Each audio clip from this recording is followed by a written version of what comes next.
Welcome to HP FanFiction. Support me by subscribing the channel. Also, like and share the video to keep me motivated to make more videos like these.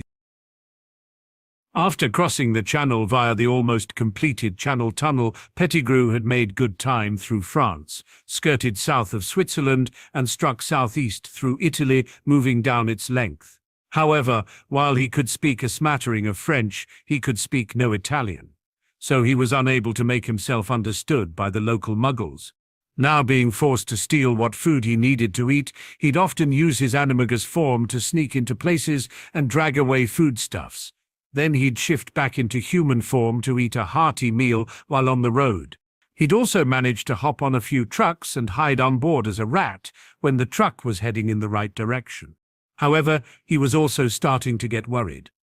While his dark mark was pointing him in the right direction, he was now beginning to suspect his master was located beyond the southeastern coast of Italy, across the Adriatic or Ionian seas. If that was the case, he might have to double back and go around the northern end of the Adriatic by way of Slovenia, Croatia, Bosnia and Herzegovina, and Montenegro. However, Bosnia-Herzegovina was in the middle of a civil war that had begun in 1992, and he definitely didn't want to have to deal with that little muggle tussle. And skirting around it to the east meant he'd have to pass through Serbia, yet another nation that had its own strife concerning the disputed territory of Kosovo in its south. And further east yet led him into the Eastern Bloc countries, and that would not do. His other choice was to continue in the direction he was going and see if he could find a vessel going from Brindisi on the heel of the Italian boot across the narrow watery divide to Albania. That way he'd bypass all the muggle fighting and be free to continue in his search. He decided to keep going in the direction he was already heading and hope for the best. After all, the trip from the heel to the west coast of Albania was only about 60 miles. With a sigh at how far he'd come already and how far he had yet to go, Pettigrew trudged ever onwards. When they could, the Weasley twins helped Harry with his experiments, and they also helped the Eight with their potioneering. In return, they had the use of the Etiquette Club office for potioneering and the use of the room for studying and testing. The Eight were quite surprised with just how skilled the twins actually were. They were able to combine unique properties of potions with arithmancy and ancient runes, though they weren't actually taking those last two classes, to develop some rather impressive pranking products. When asked why they were so focused on such products, they replied, "We plan on opening our own joke shop after we finish our schooling.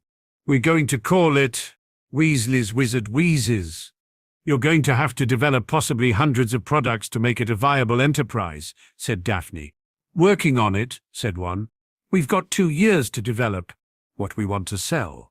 "That book you're using," said Hermione, indicating the large tome they often reference from. "What is it?" "It's called Magicarum Proprietatibus, and has become our go-to book for potion ingredients." "May I?" she asked, indicating the book. The twins grinned and slid it across to her for her to look. Hermione picked it up and scanned through it. With her little frown and while nibbling on her bottom lip, she rifled through the book. After a little while, she looked at them and said, "This book is incredible. How come we aren't told about this?" "Because it's a book for inventive potions masters only." "Then, how'd you get it?" she asked. "It was in a second-hand book bin when we went to buy our school books. It's the best purchase we've ever made. Well worth the investment. If you need arithmancy and ancient runes, why aren't you taking those 2 subjects?" she asked. "Mum wanted us to take Muggle studies and care of magical creatures. She said newts in those 2 subjects better prepare us for a job in the ministry." "But you're not going to work in the ministry," said Susan. "No, but Mum doesn't like the idea of us having our own business. She thinks we won't be able to make a successful go of it." "That," said Neville. "Sucks," said Harry. The 4 boys grinned, and the twins nodded. Harry leaned forward and said, "All right, you two. A clean sheet of parchment, please. You're going to need it." He then offered his fountain pen and said, "Use this instead of a quill. It's self-inking and writes better and quicker." One twin accepted the pen and studied it for a few moments while the other one laid out a fresh sheet of parchment. All right. First important word, intelligence. If you want to own your own store, you're going to need intelligence about your competition. Of course, that's Zunkos and Gamble and JP's here in magical Britain. When you can, you need to discover what types of product they stock and where you see a gap in their product range. That's something you can exploit. More on that in a bit. See if you can also get hold of their bulk packaging, such as the boxes the products were delivered in. That's the sort of thing they vanish away right away, but sometimes the cartons may be left on the shop floor waiting for someone to shelve the contents. On those boxes should be the name and mailing address of the distributor that supplied them the products.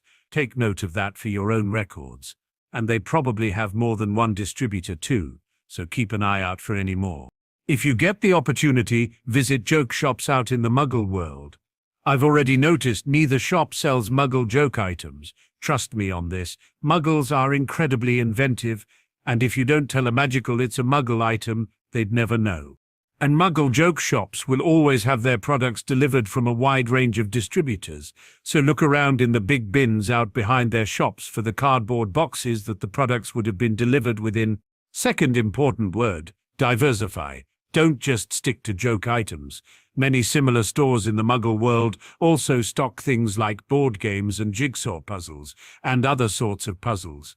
I've noticed that magical homes haven't caught the board game craze like they had in the Muggle world in the middle part of the century.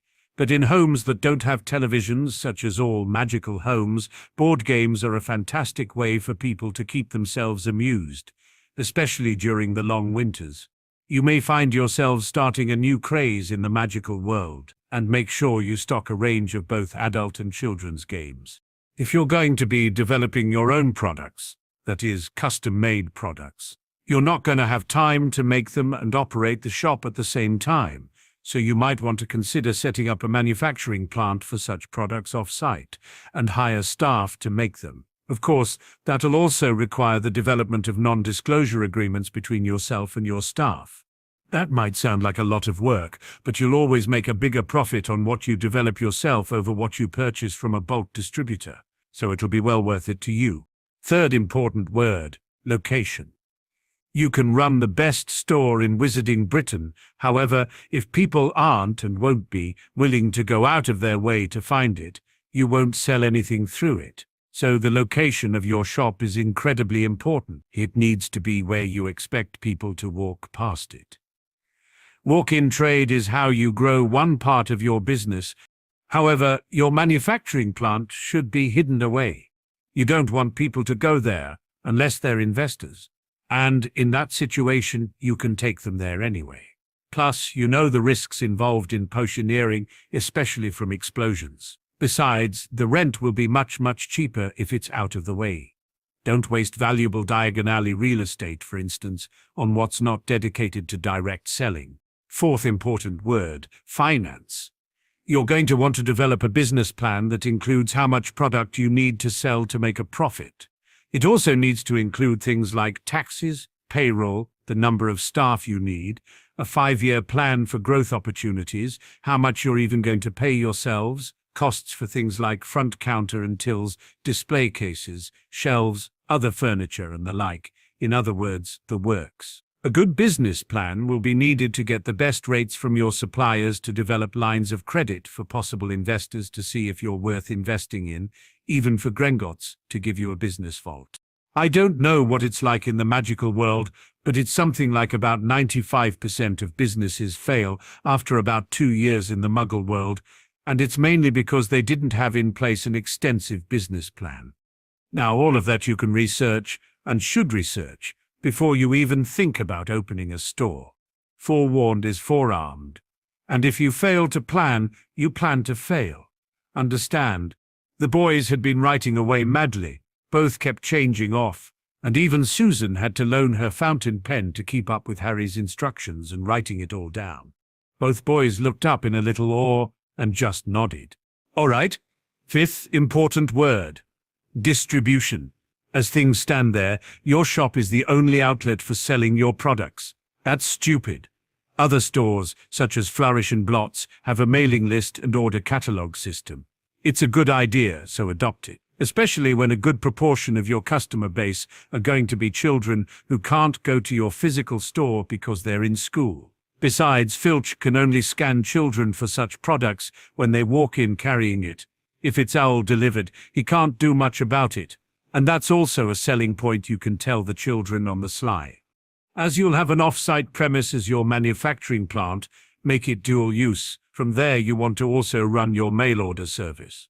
Use your store to promote the service and have handy a stack of order forms and pamphlets. You'll also want to run a mailing list where people can write down their names and mailing addresses to be sent, things like product updates, new products, specials, and other relevant information. Plus, each time they receive something from you, it puts the name Weasley's Wizard Wheezes in the forefront of their minds. You want to make sure you're sending out information at least a couple of times during the lead up to Christmas at least. That means you're going to need your own parliament of owls. You would very quickly drive the owl post office nuts if you use them all the time. And it'll cost you far more to use the OP than if you have your own flock on hand.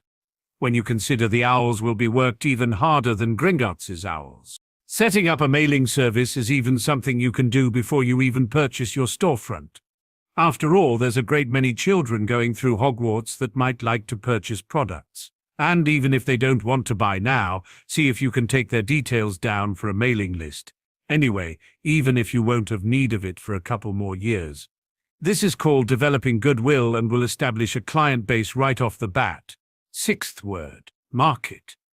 Don't try to be everything to everybody, or even most things to everybody.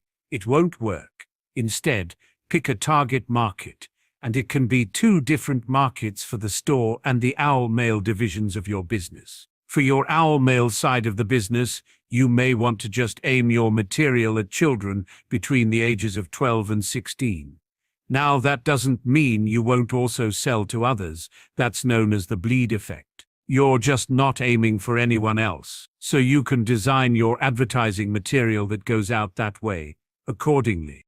As for the store, you can do like Madame Malkins does, where she has one side for wizards and the other for witches. You can have one side for adults and the other for children. Or one side for joke-style products and the other side for board games and jigsaws. It's entirely up to you, but be prepared to change it if your first idea doesn't work. And finally, principle. You need to get into the mindset you're going to working your collective bums off. And I'm not talking just about operating the store. I'm talking about running the store. If you think you're doing a lot of paperwork as students, it's nothing compared to what you have to do to run a business. There's invoices, banking, incomings, contracts, keeping an eye on your competitors, maintaining stock levels, stock taking, and all the other myriad of work, especially paperwork that's done away from the shop floor. For every hour you're likely to be open, there's probably another hour and a half of work per man-hour to do at a minimum. So, you're going to need to be both self-motivated to work hard and willing to fire an employee who just doesn't cut it. And that includes family and friends. You need you and your employees to understand, even if they're family, that when it comes to your business, you're businessman first and family or friends second. It's going to be years after your first start before you can even think of kicking back and relaxing. Harry then sat back and waited for them to be ready. They were still writing away madly. Once they were finished and wringing their hands out from cramp, Harry hit them with another shock. "All right, you two, here's the most important news of your life so far," he said with a smirk. Both twins sat forward again, ready to write more. "If you two come up with a half-decent business plan, and I'm only talking about an outline here for now, I'll front you your seed money," he said. Both boys looked back in shock. "I don't expect you to work miracles," he continued, "and I don't expect you to get it done right away, or get it right away. Take all the time you need. But if your initial business plan reflects your dedication to starting up this Weasley's Wizard Wizards business venture, I'll front you your startup capital in exchange for being a silent business partner." Both boys looked back in wonder for a few moments before they turned to each other and suddenly grinned. "Yes," they exclaimed in stereo. It was after Harry had the twins face off against each other in a duel, something they'd never done before, that something incredible happened. When both boys, instead of taking shots at each other in sequence for which Harry told them off, and instead finally cast spells at the same time, they managed to have the spells collide between them. The resultant light show was extraordinary, and was overlaid by the sound of a unicorn neighing and galloping as if in excited joy. The first time it happened, their wands locked together with the matching red beams of stunners for about 3 seconds, before both boys wrenched their wands away at the same time. Both boys stood there looking in shock at the other. However, they weren't the only ones. The 8, except Luna, were also looking at the pair of them in shock. "What was that?" they both exclaimed. "I have no bloody idea," said Harry in a little awe. "It happened when we cast at the same time." "Then try it again," said Harry. Both cast stunners at each other, and the effect happened again. This time they held it for a little longer before letting it go. "That's just freaky," said Hermione. They stopped testing right there, and the twins and Harry wrote down everything they knew of what had happened. It was something to take to both Professor Flitwick for Harry and Mr. Ollivander for the twins. "Neville," said Harry, turning to his friend. "Hmm?" asked the boy, a little preoccupied by what he'd just witnessed. "As your wand also has a unicorn hair core, would you mind facing off against one of the twins and cast stunners at each other at the same time?" asked Harry. A little surprised by the request, it only took Neville a few moments to figure out what Harry was trying to do. He gave a nod and switched out with one of the twins. "All right," said Harry when he saw both was ready. "On the count of 3. 1, 2, 3. Both boys cast the same spell at almost the exact same time. However, when their spells connected, they just disappeared with a bang, startling everyone. "Okay," mused Harry, "it might be the different woods, or it might be hairs from different unicorns." "Or," said Hermione, "it could be the twins have identical magic, whereas Neville's is different. There are too many other variables." Harry then tried having Neville use the twins, who was off the platform wand, and checking to make sure he could use it, they tried again, and this time the same effect occurred. "Okay, it's the core," said Harry. "If the wand has a core of the same material from the same magical animal, then that light show effect occurs. That's good to know." However, once that was completed, Harry had one twin cast a shield before himself, but a little off to the side, while the other fired a couple of stunners at it. The shield held up admirably, but when the stunner was cast from behind the shield of the other, there was no discernible difference in the power of the stunner after it passed through, nor the shield. When Harry then cast his own stunner through the shield from behind, there was an almost noticeable drop in the power of the curse, with what seemed a similar drop in the strength of the shield. After weeks of trying different variations, including using Susan's wand, which was also made of elm, Harry was ready to write up his findings. With his mind focused on his experiments in spell resonance and the added workload of being a third year, the weeks spun by. Hufflepuff beat the Slytherins due to an early catch by Diggory. However, with the score only 40 points difference between the two, both were out of the running for the Quidditch Cup. That left Gryffindor as Ravenclaw's only threat. The weekend after Easter, Gryffindor finally had their match against the Slytherins. Organized in advance by Harry and the twins, his firebolt was taken down to the Gryffindor locker room and hidden under a Notice Me Not charm. Ginny would be carrying down his Nimbus 2000 and switch brooms just before soaring out onto the pitch. He just hoped he wouldn't need either broom during the game, as he would have access to neither. His worries, however, proved fruitless. Ginny on the firebolt was unstoppable. The Slytherins clearly planned to do to her as they tried with him. However, Ginny outflew them in speed and maneuverability. They simply could not get close to her enough to muscle her. Crabbe and Goyle spent most of the game just chasing after her, leaving the bludgeoning work all to the twins. And the twins had a veritable Quidditch feast. They had managed to knock out one of the Slytherin chasers and had another injured. However, they'd also caused serious injury to their keeper, Flint. By the end of the game, Gryffindor won 230-20 in a landslide victory. But more worrying to Harry was the total scores. Until Ginny executed an almost lazy catch, Ravenclaw were in trouble of losing their top standing to Gryffindor. With the catch, Gryffindor trailed Ravenclaw by only a handful of points to come in second behind the Eagles. When Wood discovered their points were insufficient to snatch the kip out from the claws of the eagles, he was almost inconsolable. However, when he turned on Ginny for catching the snitch too early, the twins defended her and reminded their captain that his orders were catch the snitch at any cost, which she did. However, the older boy could not rob her of her feeling of elation as she handed both brooms back to Harry and kissed him on the cheek. "Thank you so much," she said with a great deal of emotion. Harry just blushed almost crimson and muttered, "'S all right." After finally managing to cross the small strait of water of the Adriatic Sea between the heel of Italy and Albania, Pettigrew knew he was much closer to finding his master. He had to take a great risk and use the imperious curse on a hapless muggle using his master's own wand, but he felt it worth it. The greater risk was to go the long way round. Still unable to speak the local language, Pettigrew relied even more on his dark mark to track down his master. After walking about halfway across the country on foot, not that many locals had trucks large enough for him to stow away upon. Eventually, he was walking through a large woods. He knew he'd finally found the right place, as the woods appeared, even to him, to be dark, depressing, and haunted.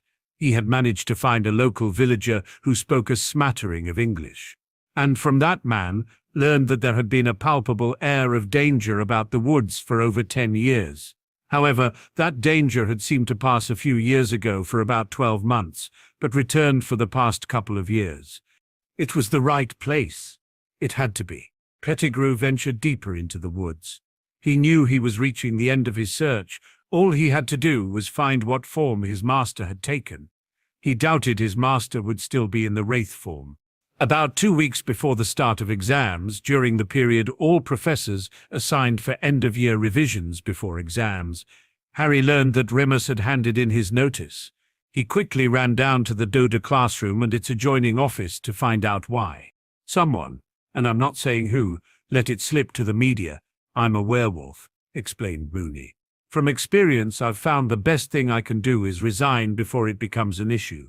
"It's not bloody fair," whined Harry.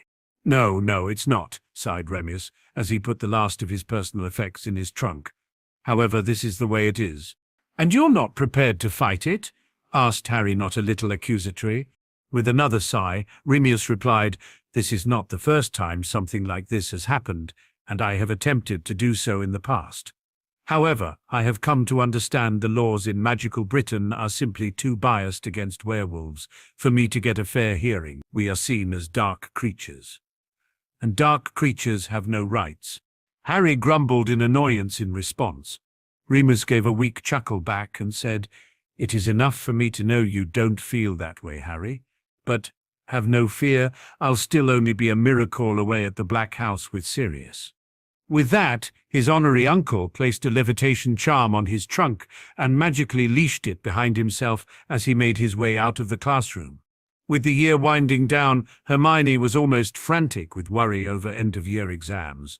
Daphne had to take the girl aside and tell her, "Hermione, you need to calm down or I'll be forced to take you to the infirmary and have Madame Pomfrey pour calming draughts down your throat. You're heading for burnout." Finally, Hermione heeded the words of the other girl and settled down. However, she was still overly focused. Then, on the Sunday, 5th of June, immediately before exams would start the next day, Buckbeak suddenly disappeared from his chained pen. Hagrid was both elated and worried about the noble beast, but no sign was discovered as to how the beast managed to escape. There were no traces of magic anywhere around the area. Even the minister, who came to the castle demanding answers of Dumbledore as to what had happened to the animal, left empty-handed. When Dumbledore made the announcement that night that Buckbeak had escaped, Neville glanced to Harry and held his gaze for a long moment. Harry just slightly smirked back and gave a surreptitious wink. Hermione was as happy as could be, and managed to get a decent night's sleep on the eve of what would be a week of grueling exams. Neville took him aside and quietly asked, "You freed Buckbeak, the hippogriff, didn't you?" Harry smiled and said, "Yep." "How did you do it without leaving a magical trace?" the boy asked. "I didn't use wizarding magic, that's how," replied Harry. "I called Rizzy, one of the Potter house elves who take care of the grounds at Potter Manor, to come and get him. Rizzy assured me he could both free the beast from its chains and transport it back to the manor. He also said he knew how to take care of it and would house it in the stables in the rear of the property. Potters have had hippogriffs before, so it was no hardship for Rizzy to care for the beast. "Are you going to tell Hermione?" asked Neville. "I'll wait until summer holidays and invite her to the manor," he replied. "Once there, I'll show her. I've not been able to check how her occlumency studies have come along, so I need to ensure they get tested by Cygnus before I let her in on things like that." Transfiguration was the first exam on the Monday morning, followed by Charms in the afternoon. The main part of the second was cheering Charms, which they'd only officially learned at Easter. Everyone exited that exam feeling almost giddy with happiness. Then, for the rest of the week, the group would subtly hit Hermione with the charm each morning and at lunch. For the final week, the group just relaxed in their room and helped the twins with their Audiobook exams, which were held that in the previous week. But by the Thursday, Hermione was worrying so much they had to employ cheering Charms again. When they received their results at breakfast on the Friday, the original 7 again swept the top 7 overall spots. Harry took first with Hermione in second, Daphne in third. It also appeared Hermione was going to be a prodigy in ancient runes and arithmancy. Professors Sinistra and Babbage were trying to steer her to the almost lost art of enchanting, a very profitable field of magic. Professor Babbage had even loaned her a book on the subject, which Hermione was devouring with an almost hungry expression. "This is an incredible form of magic," said Hermione almost reverently. "It's the basis of things like pensives, time-turners, and multi-compartmented trunks. Why, there's so much they can do with enchanting, but it's not a field a lot of people want to venture into. I wonder why?" "Because it takes years more study after Hogwarts to even get the basics of it," said Daphne. "Most young people aren't prepared to dedicate that much time to extra study before they finally start earning their own income." "As a Muggle-born witch, though," said Harry, "Hermione, if she decides to choose the career path of an enchanter, could maybe use her skills to bring some Muggle-born items into the wizarding world. For example, she could find a way to enchant a small electrical generator, to work inside a wizarding property protected by wards, thus bringing electrical items to be used inside wizarding homes. It definitely bears a good deal of thought towards considering such a career." Harry was sitting talking with his friends when they were approached by a very excited Colin Creevey. The young boy was practically bouncing up and down on his feet. "Mr. Creevey?" asked Harry, knowing what was coming. It was quite obvious. The boy held in his hands his copy of his end-of-year results. Without a word, Colin handed the document over to Harry. Harry calmly took the proffered slip of parchment and made a show of taking his time to read it. Looking back up at the boy, he said, "4 outstandings and 3 exceeds expectations, Mr. Creevey. I'm impressed, especially considering you practically skipped the whole first year." The boy nodded happily. "And a promise is a promise," said Harry. "Is there anywhere you need to be immediately following breakfast?" The boy just shook his head. "I wonder if he can cast silently too," smirked Tracy. Harry just chuckled and, smiling, said to the boy, "All right, Mr. Creevey. After we finish breakfast, I'll come and collect you from the Gryffindor table. From there, we'll head up to the etiquette club room and I'll show you what you need to do to cast a patroness." "Yes," exclaimed the boy, before he practically skipped back to the Gryffindor table. The group laughed. "Full of beans, that one," said Neville. A little worriedly, Hermione asked, "Are you sure you're going to be able to teach him, Harry? I mean, without, Harry nodded back and replied, "I think I can, yeah? He certainly had the energy for it. I just hope he has the right memory. That will be the difference as to whether he can cast it or not." The group followed Harry, with young Colin in tow, up to the club room. He gave the password and entered, holding the door open for everyone to enter. Indicating a desk and chair, Harry said, "Take a seat there, Mr. Creevey." The boy dutifully sat, and Harry brought over a chair to sit directly opposite him. The others all sat away to give him peace, and to not make the boy feel as if he was being pressured. Taking seat, Harry said, "I don't know what you remember of that day in the infirmary, so I'm going to start at the beginning." He then covered what the Patronus did and why it was created. As the boy had seen him use it as a messenger, he also covered why it was so useful, and then covered the basics of how to power the charm and where it came from. So, you need to find a memory you have that is full of happiness and love, leaning more towards love than happiness. For you, at your age, I'm going to suggest it will have something to do with your parents. Think about how you felt when you traveled home on the train last Christmas. Think about how you felt when they greeted you on the platform when the express pulled into King's Cross. Feel how it felt when your mum gave you a big hug. Harry gave him a few moments to picture it as the boy sat there with his eyes closed. Feel the love you felt. Let it fill you. Let her love pour into you. As he talked, Harry was rather surprised by just how strong an emotion the boy was radiating. "Hold that feeling for now and open your eyes," said Harry. As the boy opened his eyes, Harry could see them almost glowing with love and warmth. He even heard the whispering coming from the others as they saw it too. "As I move out of the way, draw your wand, hold the feeling," and Harry slipped out of the chair, dragging it out of the way.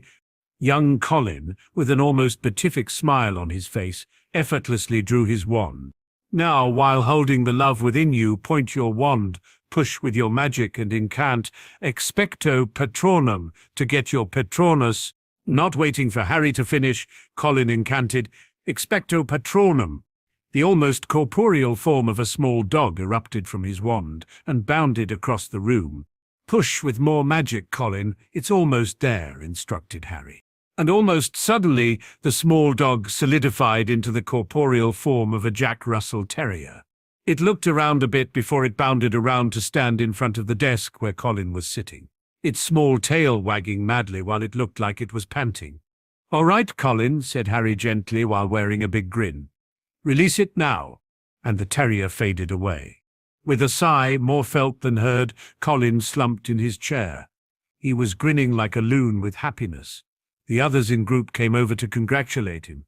"That's exhausting," sighed the boy, tired but happy.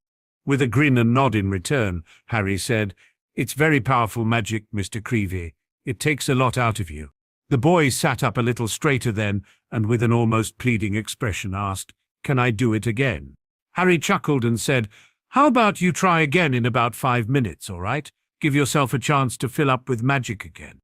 And just over 5 minutes later, he cast his second Patronus. While waiting to recharge himself, Colin said, "Ooh, I've got something to show you." And he swung his book bag into his lap. Rifling through it, he pulled out a manila folder and laid it on the desk before him. Then he flipped it open and indicated to what was held within. Harry could see that they were large photographs, so came forward to see them better. "Here's the first photograph I took," said the boy, sliding one out and across the desk towards Harry. Harry remembered the situation quite well.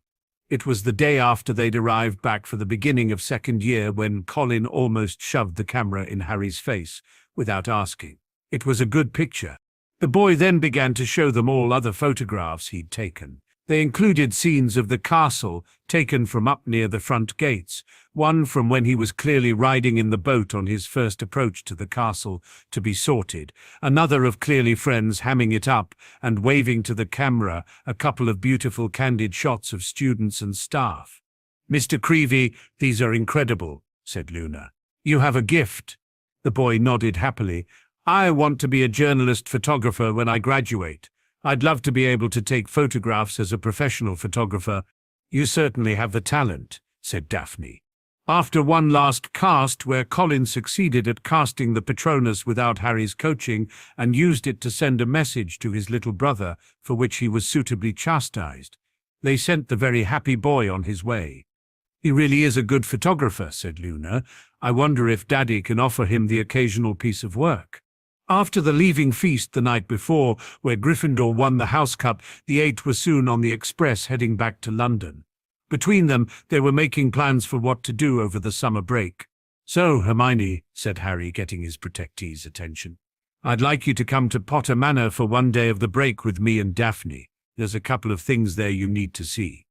"Like what?" she asked. "My family tapestry for one," he replied with a shrug. "Plus, I also thought you might like to have a look at the Potter family library." Hermione perked up at that, as Harry knew she would. Too easy, he thought. "Is it bigger than Uncle Cygnus and Auntie Isabel's?" she asked. "Yes, actually," said Harry. "When can we go?" she eagerly asked. It's something to arrange with your parents, replied Harry. Besides, I think they might like to see it as well. Looking to the others, he said, The invitation's open to all of you, by the way. I hope you'd like to see the home in which Daphne and I will live once we marry. That earned him grins all round. But it was Luna who asked, Have you asked Hermione about her home yet, Harry? A little shocked, Harry replied, Oh dear, Luna, I had forgotten to ask her. I'm so sorry. Then he turned to Hermione and asked, Hermione, I promised Luna a long time ago that I'd ask you if you'd ask your parents if it was okay for Luna to visit your home. She is quite interested in seeing a Muggle home for herself and learning about things such as televisions and kitchen appliances. With your parents' blessings, would it be okay for Luna to visit? Oh, of course, replied Hermione, before turning to the younger blonde. I'll ask them straight away, Luna. I'm sure, though, they'll be ever so pleased for you to visit. If you give me your Fleur address, I'll flute to call you as soon as I can with their answer. Then the two girls, the oldest and youngest in their group, quietly conversed while Hermione answered some questions about Muggle furniture, and Luna tried to explain about Raxperts and blubbering humdingers. So, said Harry, everyone's on for visiting Potter Manor at some time over the holidays. I shall even have our elves provide lunch for everyone. Callie will be thrilled to be of service. Everyone agreed. I think I'm going to finally be able to start stocking my new greenhouse this summer, said Neville. It wasn't finished in time last year for me to get in there and make a start.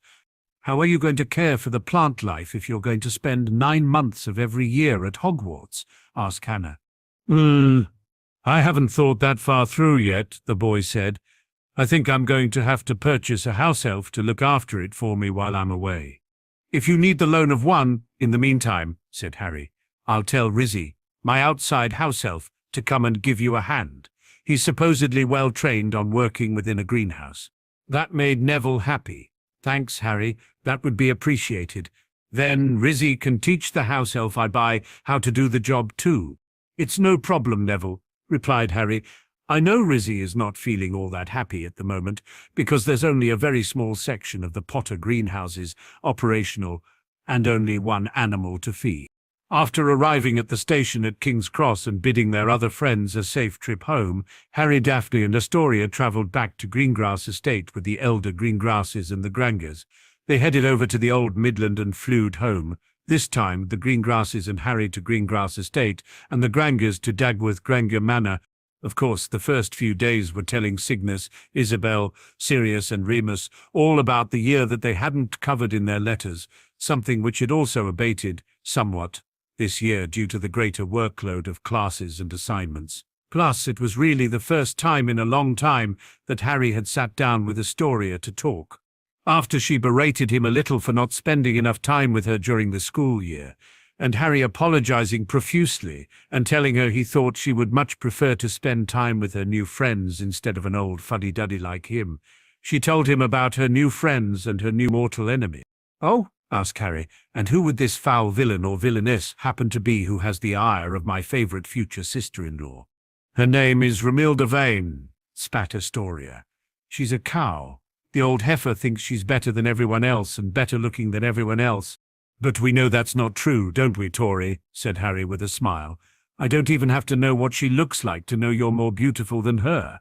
Because, in my mind, you're equally as beautiful as your sister, and I happen to think your sister is the most beautiful person in the world. Under Buell, said Tori in a mock whine. Why did it have to be Daffy who managed to get herself betrothed to you? Because you wouldn't be born for another 2 years, replied Harry. That's so not fair, pouted the girl. Harry chuckled, leaned in and kissed her on the cheek. Tori blushed quite prettily. And what about friends, he asked. Someone as wonderful as you should have loads of friends. Blushing, Tori said. Yeah, there are a few friends, a couple of girls in my dorm, and, this boy. A boy? Mock exclaimed Harry. And just who might this scoundrel be? He asked in his mock threatening way. Astoria looked back in shock and exclaimed, Harry James Potter, don't you dare. Dare what? He asked, feigning innocence. Don't you dare go all angry Harry on him, she firmly replied. He's just a friend, and I'm not going to tell you who he is. Harry chuckled again and said, "It's all right, Tory. I promise I won't, unless of course he harms you." Tory hugged him and said, "You make a good big brother." On the late Saturday morning after they returned to London, the group plus the Weasley twins gathered at Greengrass Estate to flood to Potter Manor. Harry had to go through first to add the new names to the ward book. The Grangers were two of them, as they also asked to come along. Harry was happy to have them join them. Once everyone was safely at Potter Manor, Harry led the group up to see the family tapestry. There, he pointed out to the Grangers the name Dagworth Granger, which set the whole investigation into Hermione's birthright in motion. The Grangers stared at the name in not a little awe. "So, we're related in some way?" asked Wendell. "Yes," replied Harry. "Then again, I doubt there's an ancient house that is not related to every other ancient house in some way. It's the whole pure-blood dogma that led to it. For instance, Sirius is my cousin through my paternal grandmother, Doria Black, and he indicated her name on the tapestry. Through her, I'm also related to Draco Malfoy, a boy in Slytherin house in our year at Hogwarts. If we were to not include the Muggle-born students, I'd say I'm probably related, in some way, to 2/3 of the student and staff population, including the Weasleys, with them about half." From the tapestry, Harry showed them the rest of the upstairs, including the Lords' and Ladies' chambers and the close family members' rooms, then through the guest wing. Returning downstairs, Harry showed them the Lord's personal office, which still had the broken basilisk fang and the sword of Gryffindor on top of the desk, and some of the other rooms before leading them to the library. As soon as they walked in, there were gasps of surprise from some. Hermione, though, almost squealed before running over to the nearest bookshelf. Harry wasn't able to pry Hermione away from the books until he promised her she could borrow some when she wanted, and that he had a personal surprise for her out the back. After a quick tour of the gardens, this time without their deep covering of snow, Harry called Rizzy and had the little elf lead them to their guest. When they were still quite some distance from the stable and corral, Hermione saw, right away, Buckbeak lying on the grass sunning himself. The Grangers were stunned just looking at the creature, but there was another squeal from Hermione, who immediately threw her arms around Harry's neck and planted a kiss on his cheek. "You did it!" she exclaimed. "You saved him!" When the girl pulled back, Harry said, "Technically, no, I asked Rizzy to unshackle him and bring him here for sanctuary. The Ministry will not find him here." "Thank you," she cried, enveloping him in another Hermie hue. "You're most welcome," he said, "and he's no burden, as Rizzy is happy to take care of him." "What is that?" asked Wendell.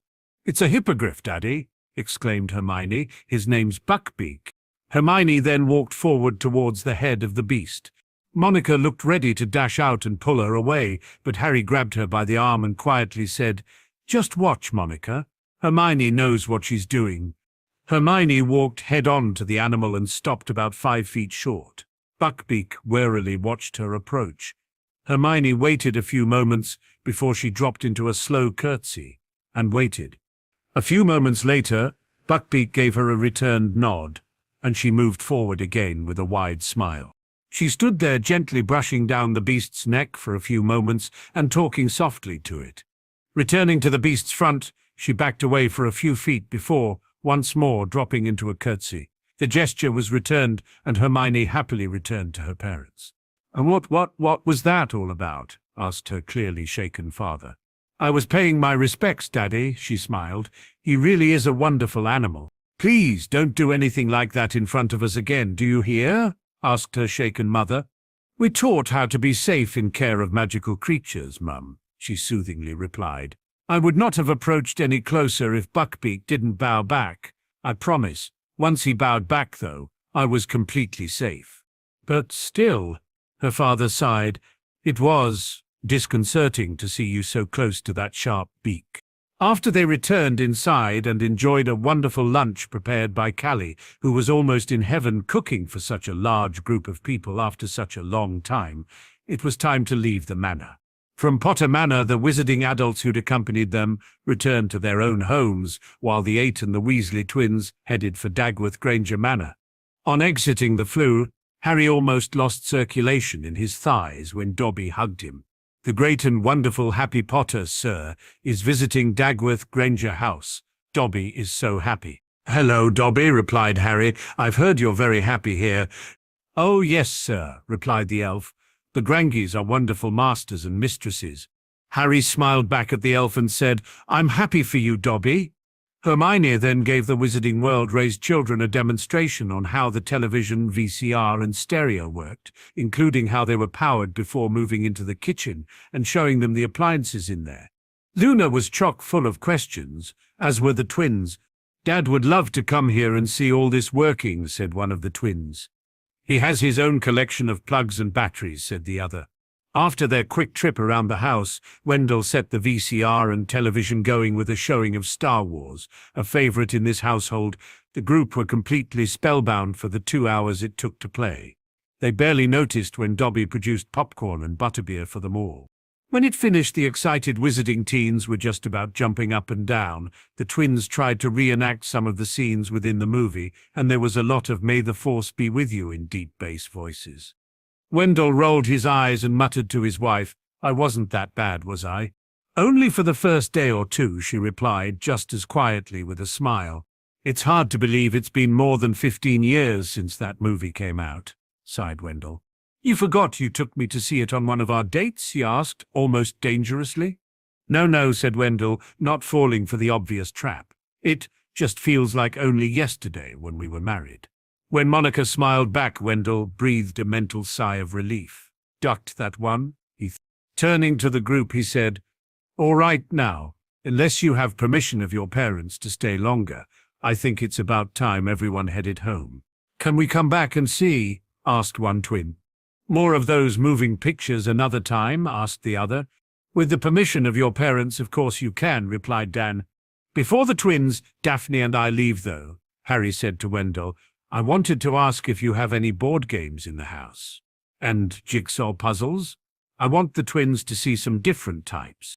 "Why, yes," replied Wendell. "I believe they're in the cupboard under the stairs." Daphne, who was holding on to Harry's arm, felt her love suddenly tense. She gently soothed him as Dan went to the cupboard and brought forth about a dozen such games and jigsaw puzzles. He took them into the lounge and left them stacked on the coffee table. Indicating each, he said, "I have Monopoly, Scrabble, Ludo, an Australian game called Squatter, which is actually good fun for adults, Backgammon, Yahtzee, Mousetrap, which Hermione loved, Uno, and a couple of other young children's games. In jigsaws, we mainly have 1,000 and 500-piece ones as Monica loves them, but there's a couple of larger 100 and 150-piece ones from when Hermione was little." "This is what I was talking about, you two," Harry said to the twins. "Some of these games are for young children and can loads of fun for them.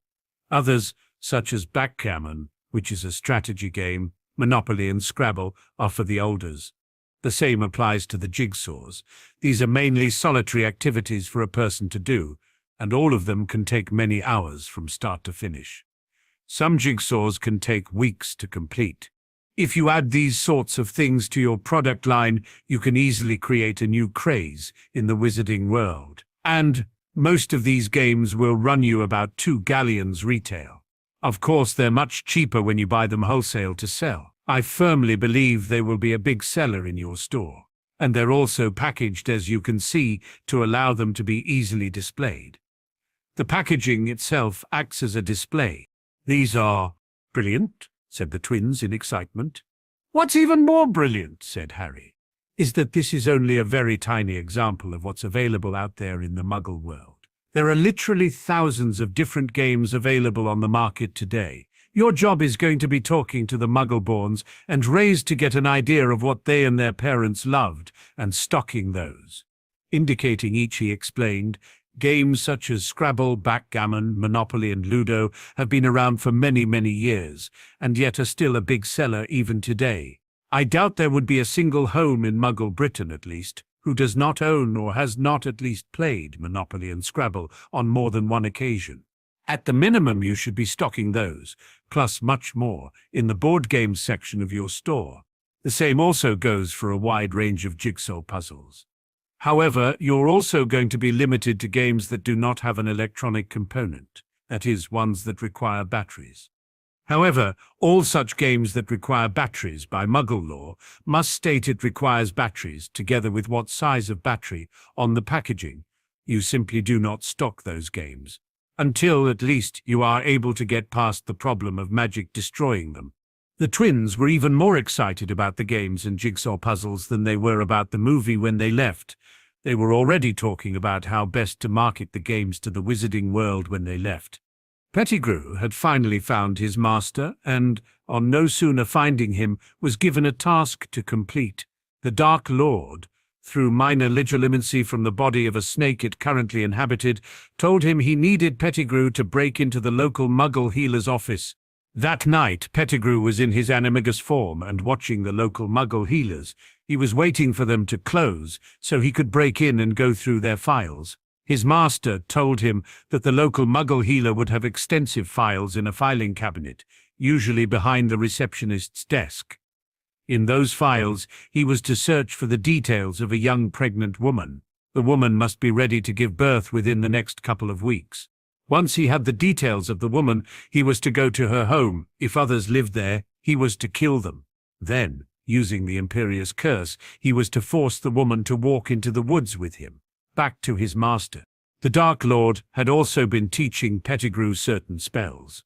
Pettigrew did not know why, but they were specific healer spells used in magical surgery. One of them was a very specific cutting spell. Pettigrew did not like to dwell on why for too long.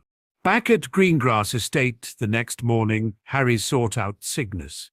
He was in the informal dining room. Taking a seat opposite, Harry asked, "Got a minute or two?"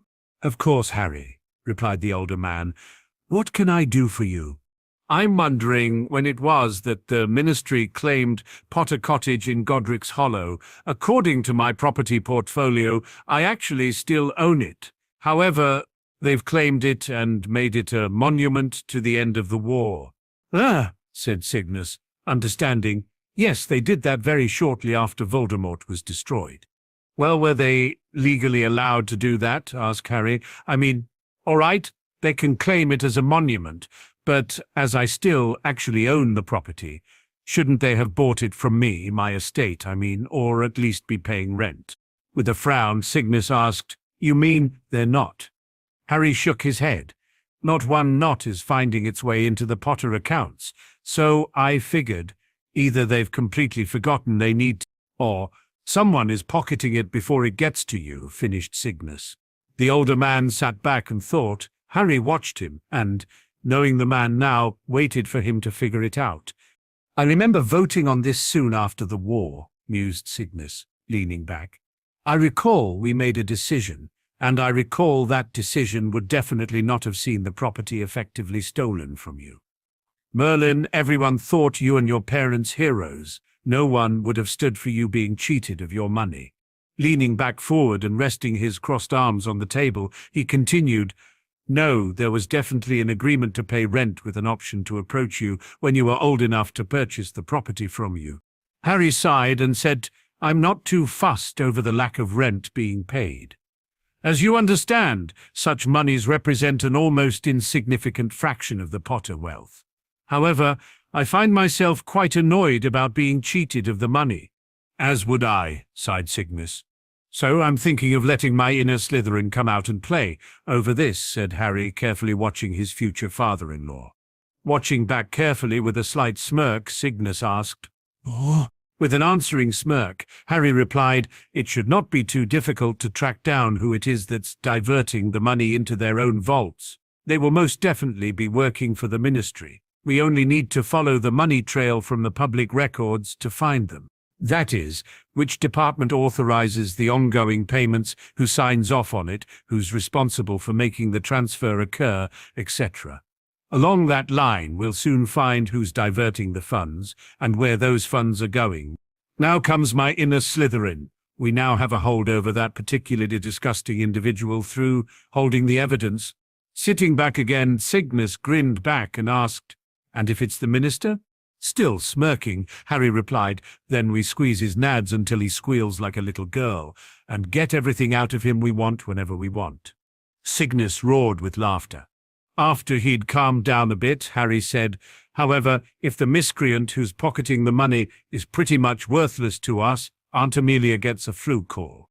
Nodding while grinning his head off, Cygnus said, "Then it appears I have a new investigative project before me." "I find myself hoping it actually is the minister," said Harry. "Me too," said Cygnus. "I'm also wondering, once we discover the identity of the miscreant, if we'll also find more," said Harry. Prophetic words, indeed. Pettigrew was pleased with himself. He'd found the perfect woman, a young 22-year-old who was almost 9 months along. That very night he found her home, not far away. He breathed a sigh of relief. He would not have to kill any children, as the woman and her husband were expecting their first. Finding them asleep in their bed, he killed the husband with a barely whispered killing curse, before turning his wand on the woman. "Imperio," he whispered. When she immediately awoke, her eyes glazed over and her face took on a blank expression. He had her rise and get dressed in only a dress and lightweight, low-heeled slip-on shoes. Once she was ready, he gave her instructions on where to go and what to do. Then he transformed back into his animagos form. She bent down and picked him up before dropping him into one of the large pockets on her dress. In no hurry, she simply walked out of the bedroom, down the stairs, and out the front door. A couple of days later, Harry was sitting at the informal dining table, going over House Potter finances, when Daphne walked in and from behind his chair leaned forward over his shoulders to hug him to her chest. That in itself wouldn't have distracted him so much. However, he was also feeling her breasts resting on his shoulders. It was just the sort of thing to throw his concentration into disarray. More and more he had taken to notice the changes that were occurring to his betrothed's body. And he really liked it. He liked it too much, on occasion, as it made it rather uncomfortable to be a male at times. "Harry," she purred, "you know how I prefer to go shopping towards the end of the summer holidays?" He squeaked. "I need to go early for a short trip this year," she purred again. He squeaked again. She then pulled away a little to lean down and breathe softly in his ear. "I need to go and buy some new underwear." She then kissed him lightly on the neck before whispering in his ear again, "My bras are now too tight for me." Harry felt as if he was hit with a body-bind spell, so frozen to the spot he was. "Will you take me shopping, Harry?" she purred, before standing up straighter and running the back of his head between her breasts. He squeaked. Harry suddenly jumped up and almost knocked Daphne over before he ran out through the door and into the parlor. He raced to the fireplace, grabbed a handful of fluid powder, tossed it into the fireplace, and cried out, "The Black House." He stepped in almost before the flames finished forming and was whisked away. Daphne had started to follow him out of the kitchen when she heard the whoosh of the fireplace and Harry's almost hysterical cry for the Black House. Dashing into the parlor, she was far too late. "That little shit," she angrily exclaimed, just in time for both her parents to enter and hear her. "Daphne!" her mother exclaimed in shock. "Whatever brought that on?" Turning to her mother with a scowl, she replied, "I wanted Harry to take me shopping in Diagon Alley. He bolted." "What sort of shopping?" asked Cygnus. "Besides, you usually want to do that towards the end of the summer break. Why now?" "I need to go and shop for some items now," replied Daphne with a knowing look at her mother. "Ah," thought Isabel, "and I take it he didn't want to go?" She smiled. "He ran like someone set his bum on fire," replied the girl. "I think he's gone to hide out at his reprobate of a godfather's place." "Well, no doubt you need to go," Isabel said with a light chuckle. "I'll go and get Astoria and we'll make a girls' excursion of it," she said firmly, before she turned around and headed out the door, heading for the stairs. Daphne sighed. She'd hoped to be able to purchase some items of underwear that she could later wear to entice Harry's physical affections. She was beginning to worry her betrothed would never touch her in any way other than what he could do publicly, and the one time she basically ambushed him in the come-and-go room. She would need to broach the subject with her mother and hoped she'd both understand and aid her. After all, she and Harry were betrothed. It wasn't being cheap of her to want to escalate things a little now that they would both be 14. They were to be married in 3 years, were they not? Over in the Black House at Grimmauld Place, Harry was currently sitting on a couch in the parlour in a full-body bind, and his godfather, that traitorous dog, was trying to give him the talk. When he'd come flying out of the fireplace, Sirius was quickly in the room with his wand drawn. "Harry," His godfather said, not a little worried once he saw the look of almost fright on his godson's face. "What's wrong?" "Daphne," he blurted. She wants me to go shopping with her." Frowning, Sirius asked, "And what's wrong with that?" "She wants to buy unmentionables," Harry exclaimed in almost horror. Giving that a moment to sink in, Sirius barked with laughter. "And she wants you there to ask you your opinion." Harry vigorously nodded. She's done it before, in Hogsmeade." Sirius leaned against the door frame while he roared with laughter.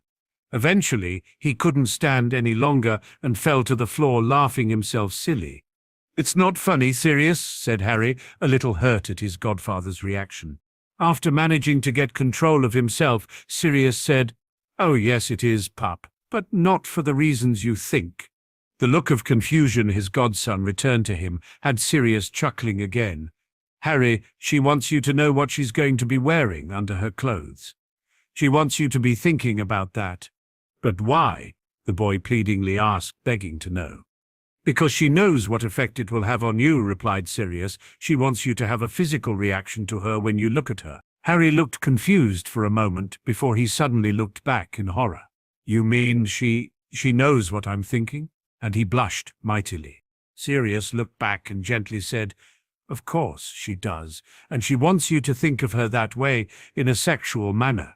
Looking at the expression on Harry's face, Sirius stood and said, "I should have had this talk with you last year, at the latest." Indicating one of the armchairs, he said, "Take a seat, dear godson. You and I need to talk." Warily, Harry approached the indicated armchair and sat, while Sirius went and sat in the other one. Thinking for a few moments and twiddling with his wand while Harry carefully watched him, he asked, "What do you know about how little witches and wizards are made?" Harry looked back in dawning horror for a few moments before he suddenly shot to his feet and made a break for the flue powder and fireplace. Expecting the possibility of such a reaction, Sirius was quick with a body-bind curse and levitation charm. He levitated Harry back to the armchair and sat him down on it. Still looking horrified at his godfather and struggling within his bindings, Harry couldn't believe what was happening. His godfather, the man he trusted to be a friend more than a father figure, was going to give him the talk. "Now," said Sirius, corralling his thoughts, "let's talk about the changes happening in your body first. Then we'll go into the changes happening in Daphne's body. And then we'll go into why these changes are happening." "I hope you're comfortable," said Sirius. "This is going to take a while. I've been preparing for this talk since you were a baby." Settling himself better into his own chair, he began, "Firstly, your own bodily changes." Harry mentally whimpered. He had been betrayed. A while later, Remus flew over. The first thing he saw was the son of his best friend trussed up like a Christmas turkey in one armchair while Sirius appeared relaxed in the other. Frowning, he asked, "What's going on?" A little unctuously, Sirius replied, "I'm carrying out my godfatherly duties by giving Harry the talk." Surprised, Remus looked over at Harry, who was pleading with his eyes. Smirking, he said, "I'll leave you with it then," and walked out of the room, heading for the kitchen. Harry watched him go with murderous thoughts on his mind. "Now where were we?" mused Sirius, dragging Harry's attention back to him. Yes, some of the fun you can have without going to full coitus." "Oh, Merlin," thought Harry. They shall both pay for this injustice." Pettigrew was off to the side, shivering in disgust at what he had done. He had tied the woman down and cut her open, right to the infant inside. He removed the infant, tied and cut the umbilical, and placed the infant inside the rune circle. He then hit the now unconscious woman with the killing curse and left her there before turning back to the ritual.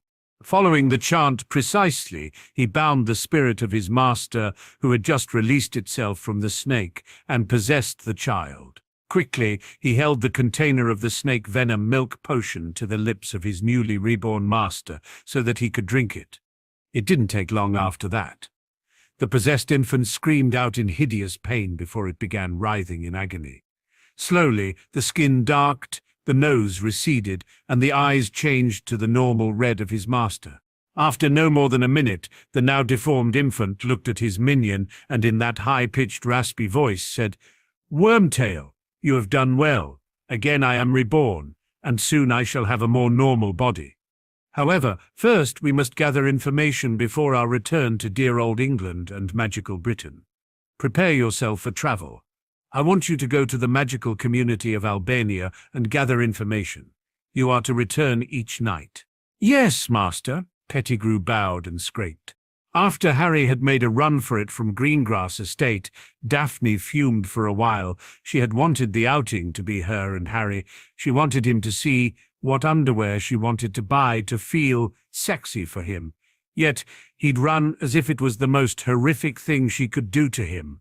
When Isabel returned with a very happy Astoria, they headed via Flew to Diagon Alley.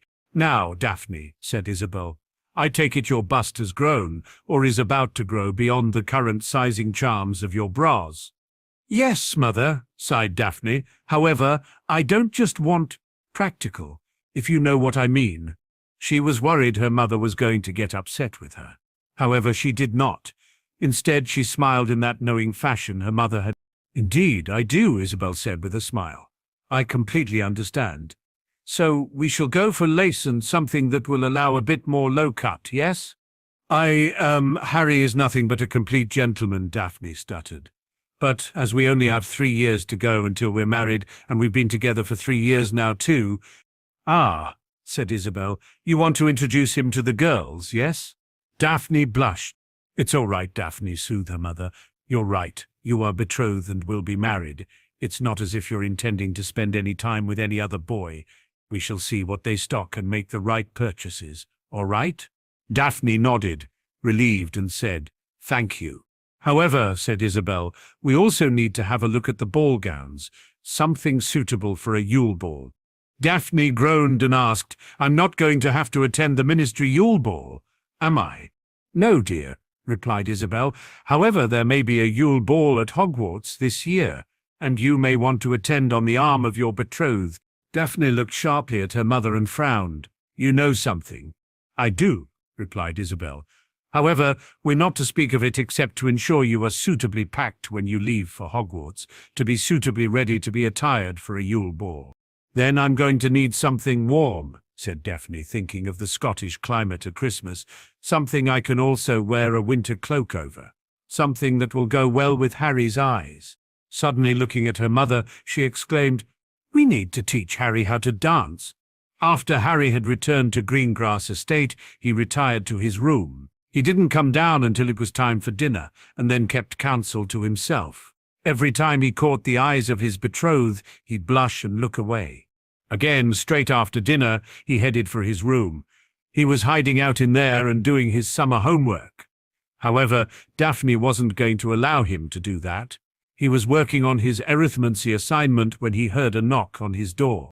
"Come in," he called, focused on his work. "Are you ready to talk to me yet?" asked the voice of Daphne. Harry winced. He knew he was going to have to face the music, so decided to get it out of the way now rather than later.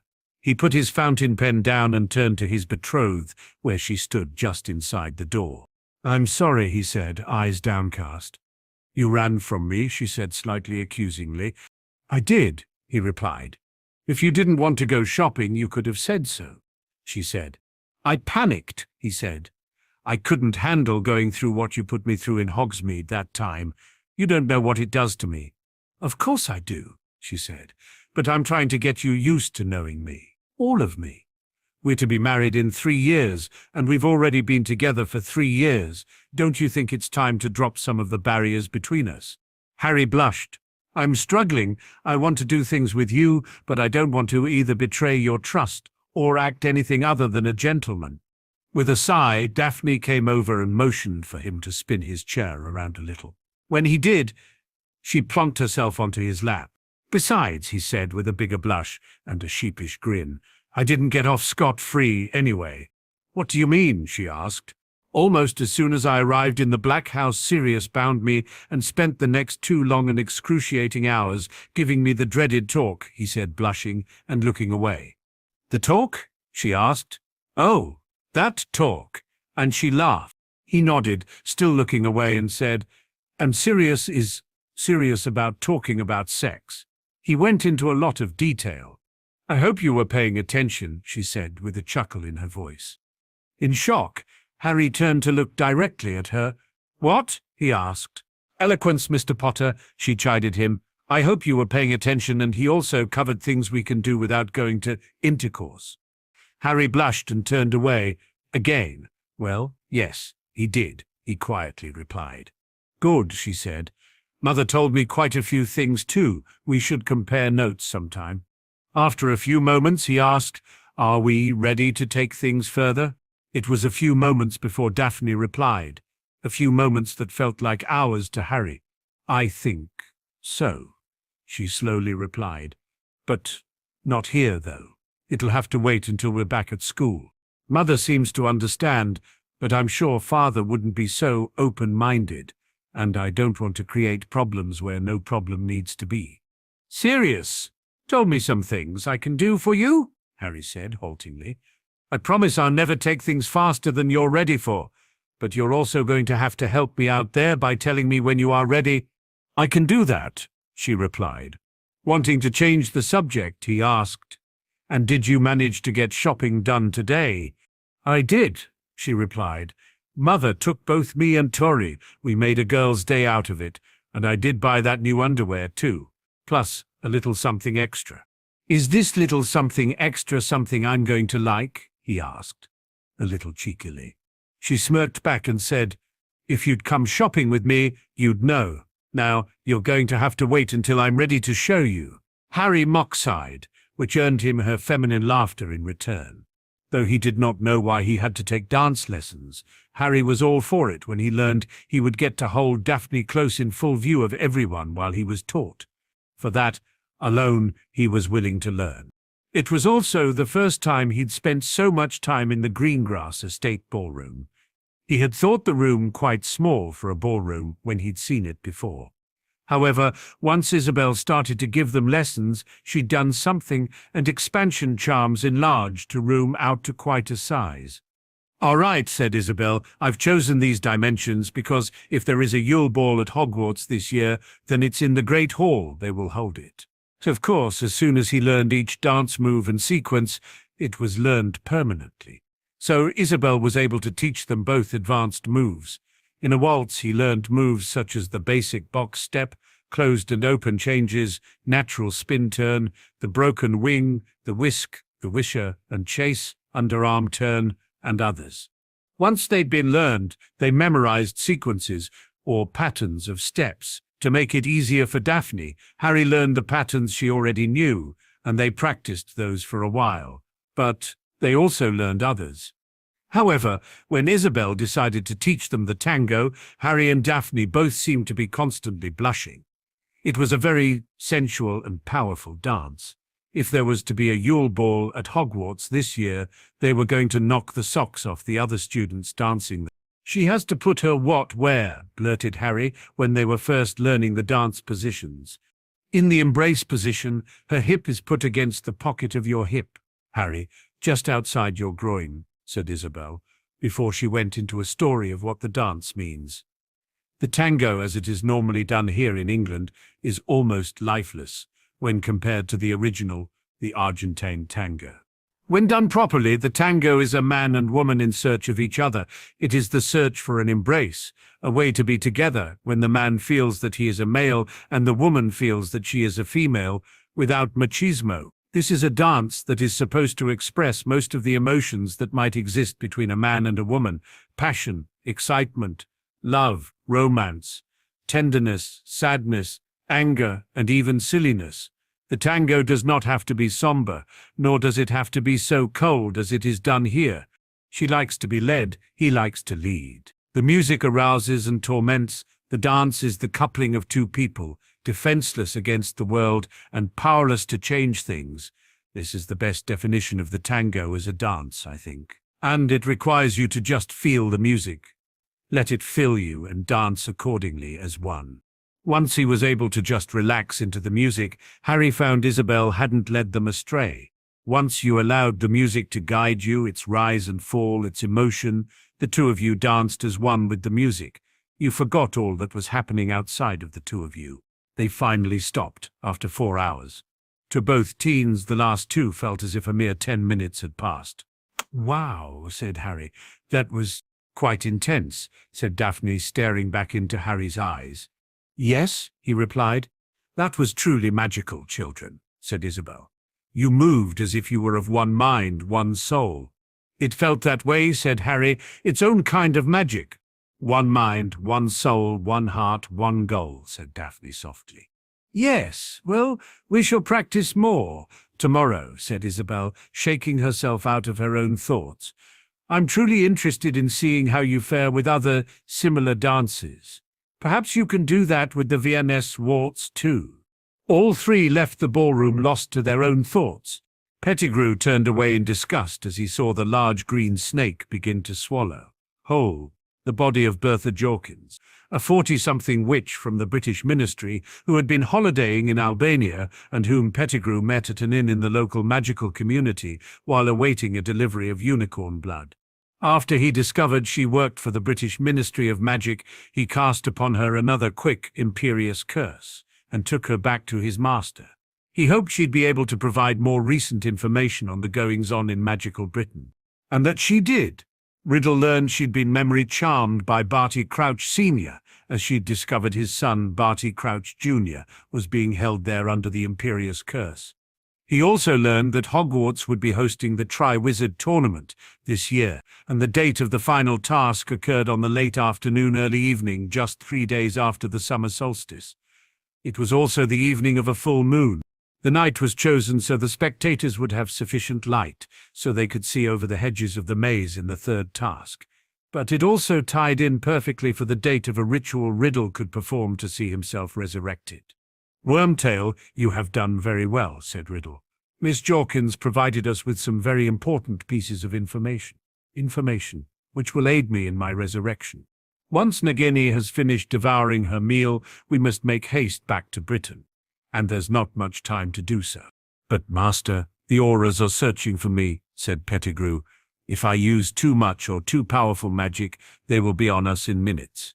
"Never fear, my ratty friend," smirked Riddle. "While they search for you, for all intents and purposes, they believe me dead. Therefore, they will not be searching for any displays of magic from me. So, we shall be using portkeys to shift the three of us back home. It will take me time to rebuild my magical strength each time I create one. However, so I admit, it will take time. But you will not be required to carry the both us on your back all the way back." "Thank you, Master," said Pettigrew. "I feared I would not be able to carry you all that way, and I would fail you." Riddle laughed. It was not a pleasant sound. On one of his visits to the Black House, Harry sought his godfather out for a chat. He found him in the office going over finances. "Sirius, got a few minutes?" he asked. "Of course, Pop," said his godfather, looking up. "Come on in and take a load off." Harry crossed the space between the door and the chairs at the occasional table and took a seat. "I wanted to ask for your opinion on something," said Harry. "A godfather's, lords or marauders question?" asked Sirius. "Godfathers, I think," replied Harry. "It's about the uniqueness of the betrothal contract and other contracts in general." "Go on," nodded Sirius. "It's my understanding that betrothal contracts are not normally signed in blood." "Why is that?" asked Harry. Sirius frowned and appeared quite thoughtful for a while before he replied, "I don't really know. I suppose it's because they're only betrothal contracts." "Only betrothal contracts?" asked Harry. "Betrothal contracts at this level also include things like the future of an ancient house and who will become its next lord. That also often means near complete control of the finances of the house. There is no only when it comes to betrothal contracts." Sirius looked a little shocked, but clearly knew Harry to be right. I hadn't thought of it as that important. However, you're right, it is." Nodding, Harry said, "Blood is often used in contracts nowhere near as important as a betrothal contract at this level. But there seems to be no recent history of blood-signed betrothals." "No," said Sirius. "You're right, and I wonder why I've not heard this sort of thing before." Sirius seemed further thoughtful for a little while before he gave himself a bit of a shake and turned to Harry. "And what brought this on all of a sudden?" he asked. Harry sighed and said, "I think there's something happening between Daphne and I that seems a little unusual." "Oh?" asked his godfather. "Firstly, when we started to become close, it did not take us long to fall in love," replied Harry. "When both of us realized that is what we were feeling, I also realized it had only been less than a handful of months since we first met. That in itself is highly unusual. But lately, however, there are odd moments of time where we both feel as if we are two halves of a single soul. I think that's about the closest I could describe it. It's quite strange." Sirius looked back in surprise. He then thought for a few moments and asked, "Can you give me an example?" "Sure," replied Harry. "Isabel has been teaching us dancing. She's implied we'll need it for something at school this year.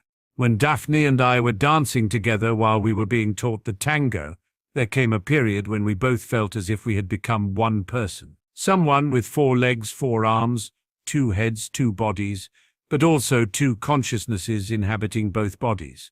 Giving himself a bit of further thought, he continued, "When it happens, it's as if the 2 halves of what makes us, the 2 halves of ourselves, have been reunited." "I take it you've not discussed this with anyone else?" asked Sirius. Harry just shook his head. "We think it may very well be just our imaginations, something to do with how close we're getting.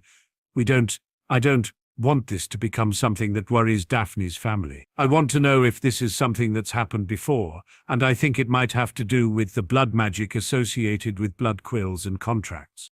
Sirius nodded thoughtfully back. "I'll see if I can find any other further examples. The library here and at Potter Manor should give us some inkling. However, it sounds like something akin to a soul bond is forming between you, and they're very rare." "Never heard of one," said Harry. "But I have heard of a soulmate. Is it something like that?" "In its purest sense, it's that and much more," said Sirius. "Of course, this is all speculation on my part. As I said, they're extremely rare, and I don't think I've looked into what they are since we were at Hogwarts ourselves."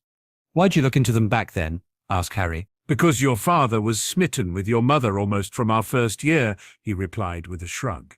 "However, your mother didn't return his feelings, and a soul bond would have meant they both felt the same way almost right from the start." "Well, Daphne and I didn't have that," frowned Harry. "It took us months to get— No, wait. Actually, we were starting to get close after the first couple of days." Sirius nodded. "As I said, Pop, I'll look into it." "Thanks, Sirius," replied a grateful godson. "Now I've got something I wanted to ask you," said a grinning godfather. "Oh?" asked Harry, quite curious. "How would you like to go to the World Cup for Quidditch this year?" the old dog asked with a twinkle in his eye. With genuine surprise, Harry replied, "That would be brilliant." With a nod, Sirius said, "I thought you'd be excited to go. That's why I've secured a private box for us at the match. It'll seat quite a few, so you can invite all your friends along. I'm also inviting the Greengrasses, Grengras, Remus, and my young cousin Nymphadora Tonks." "Yeah, that would be—" "Pardon?" asked Harry as he heard a name he didn't recognize, except to see it on the Black family tapestry. "Whose? Isn't she the daughter of your cousin Andromeda, who was kicked out of the family?" Sirius snorted. "You know very well she is. I have not forgotten of that incredible memory of yours." Harry blushed. "Sorry, I get too used to hiding it sometimes. But why are you inviting her, if I may be so bold as to ask which I am?" Sirius grinned and whispered, "She has a thing for Remus. I've not let the old wolf know, but I'm continually trying to set up situations where they bump into each other, or in Tonks's case, where she trips over him." "You're playing matchmaker?" asked Harry, surprised. Sirius grinned and nodded. "Du Gode!" exclaimed Harry. Sirius just barked with laughter. Harry, Daphne, and Astoria were with Neville in his new greenhouse. They were in shirt and blouse sleeves, working to repot seedlings from their trays into small, individual pots, and while they worked, they talked. Or Neville talked, and they listened. Harry and he were repotting 2 different varieties of aconite, used in the draught of the living death, while Astoria was working with daisies and ginger, They would be transferred to the other greenhouse later. Daphne was being careful and working with new betrothed seedlings and ensuring she was staying safe wearing dragonhide gloves. I know this greenhouse isn't the size of the big commercial places, but I can also plant what I want here, said Neville as they worked. All this stuff in this greenhouse is for potion ingredients. I'm hoping I can earn a decent dollar to pay for my own studies, especially if I want to undertake an apprenticeship in herbology. Back in the old greenhouse, I've now converted that to purely fruits and vegetables for consumption within the manor, plus some non-magical species. Gran loves the fresh fruits and vegetables, as she thinks they taste a lot better. I also use my own blend of fertilizer in there. It produces better flora and tastier produce. You don't use the same fertilizers in both greenhouses? Asked Daphne. Shaking his head, Neville replied, No, I'm trying to develop a specific blend for each plant. However, I'm first looking to produce a generic one for most flora-based potions ingredients. This we're working with now is 1 part hippogriff dung, 1 part dragon dung, 1 part chicken manure, and 5 parts bovine manure. I've also added an alkali to reduce the smell. I'm hoping it'll produce faster and more fuller growing flora. If it works, it'll increase the harvest of the various plants. However, I'm not going to know that until next summer, at the earliest. I also don't use magical beast-based fertilizer in the other greenhouse, except for a small portion of dragon dung. Mainly it's a 9-to-1 ratio of cow manure and chicken manure. The vegetables especially love it, he grinned. Bought your house elf yet? Asked Harry, while trying to tamp down a particularly difficult seedling in its new pot. Yeah, replied Neville. His name's Topper, and he's currently working with Rizzy on something, and thanks for letting your house elf teach him, by the way. He's been a godsend. No worries, mate, replied Harry with a grin. What are friends for? Besides, I know Rizzy is probably loving it. Yeah, they were both over here yesterday going through the other greenhouse, said Neville. Rizzy made some excellent suggestions about temperature control and optimal settings. I've already adapted the temperatures to reflect that. He was talking about how if it's too hot, the fruit ends up dry and woody. But too cold and the fruit won't grow to full size. He gave me the optimal settings. I'm glad he's a help, said Harry. Harry, Cygnus's voice called out from downstairs. You have a guest. Harry sighed and set his history of magic assignment aside and hurried downstairs. He was greeted in the parlor by an unspeakable in his robes. Croaker? He asked the hidden form. Croaker reached up and flipped down his hood, giving Harry a wide grin. Mr. Potter, he said with a slight bow. Surprised, Harry said, It's good to see you, sir. But what brings you here? Office, I think, said Cygnus, interrupting. Croaker gave a slight bow and gesture. Cygnus spun about and led them both from the parlor and through to his office. Once inside, Croaker threw up some wards before turning to them both, and Cygnus gestured them to his discussion table, as Harry called it. Once all three were sitting, Croaker turned to Harry and said, I thought it was high time I provided you with an update as to what's going on in our Horcrux hunt. Oh, and thank you for getting out of Riddle down in the chamber, how many we're supposedly searching for. It's been a great help. Harry nodded in reply. Croaker settled himself into his seat and said that he even created one of those monstrosities is unsettling enough. That he might have created 7 of them is disconcerting. However, we have confirmed that the diary you handed over to me was, indeed, one of those foul things. We have since found a second one, the head of house ring for the ancient house of Gaunt. It was discovered beneath the floorboards of where the Gaunts were last known to live, in a little shack in the woods just outside of the township of Little Hangleton. There were quite a few lethal traps and wards set about the place, and it took us quite a while to get through them, but we eventually did, of course. We found a third one made of one of the lost treasures of the founders, Hufflepuff's cup. It was in the vault of Bellatrix Lestrange and Gringotts. The goblins were not amused to discover one of the foul things was being stored in one of their vaults. They immediately carried out a search of the vaults of everyone else we knew to be a Death Eater, but alas, there were no more. We also recently searched the Chamber of Secrets, but found nothing of interest there, and while at Hogwarts, we also had a look at the trophy room. Again, nothing there. However, up on the 7th floor, we believe one is located. It appears to be behind a blank wall. But there are very old enchantments in place that even we cannot get through. Wait, said Harry, interrupting. 7th floor? It's not a wall opposite the tapestry of Barnabas the Barmy, is it? Croaker frowned and appeared lost in thought for a moment. He said, Yes, I believe it is. What led you to that conclusion? Harry smiled and said, That's what the elves call the come-and-go room. It's a place that can be anything you want it to be. How to get in there is actually quite simple. One of the Hogwarts house elves told me in our first year, what you have to do is walk back and forth 3 times along the corridor directly opposite the tapestry.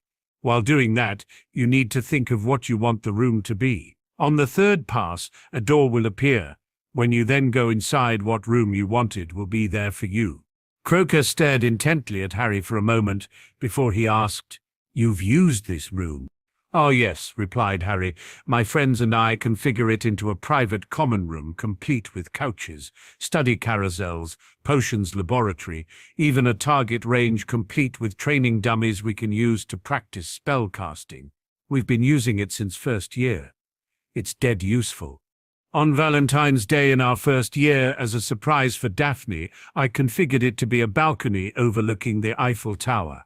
One of my house elves, Petey, acted as maitre d' for a romantic dinner for the two of us. I did something similar for second year, a beach scene, and for this year it was Daphne who chose the theme. Walk up and down the corridor 3 times, thinking of what you want the room to be, and the door will appear on the 3rd pass, said Croaker. Exactly, said Harry. Your difficulty will be thinking of what room you want for whatever it is that the Horcrux is in. I suppose, of course, you can simply ask for the room that has Tom Riddle's Horcrux, but that might just be too easy. Thank you, Mr. Potter, said Croaker. I believe that will make things a great deal easier to get it without anyone at Hogwarts knowing we're there. I truly did not want to cause damage to the castle to get in there to get it. You're welcome, smiled Harry. Now there's one more thing I want to check before I leave, said Croaker. Do you mind if I scan where your scar was located? A little surprised, Harry said, As long as it doesn't hurt me, no. It won't, said Croaker, popping his wand out of his hidden holster, standing up and taking the couple of steps across to Harry. Harry leaned back in his chair as Croaker passed his wand over his scar, muttering a long incantation under his breath. After a few seconds, he lowered his wand. Returning to his seat, he let out an almost inaudible sigh. I suspected as much. What did you find? Asked Cygnus, a little worried. Harry's scar was the receptacle of a soul fragment, replied Croaker. However, it definitely isn't now. No, said Cygnus.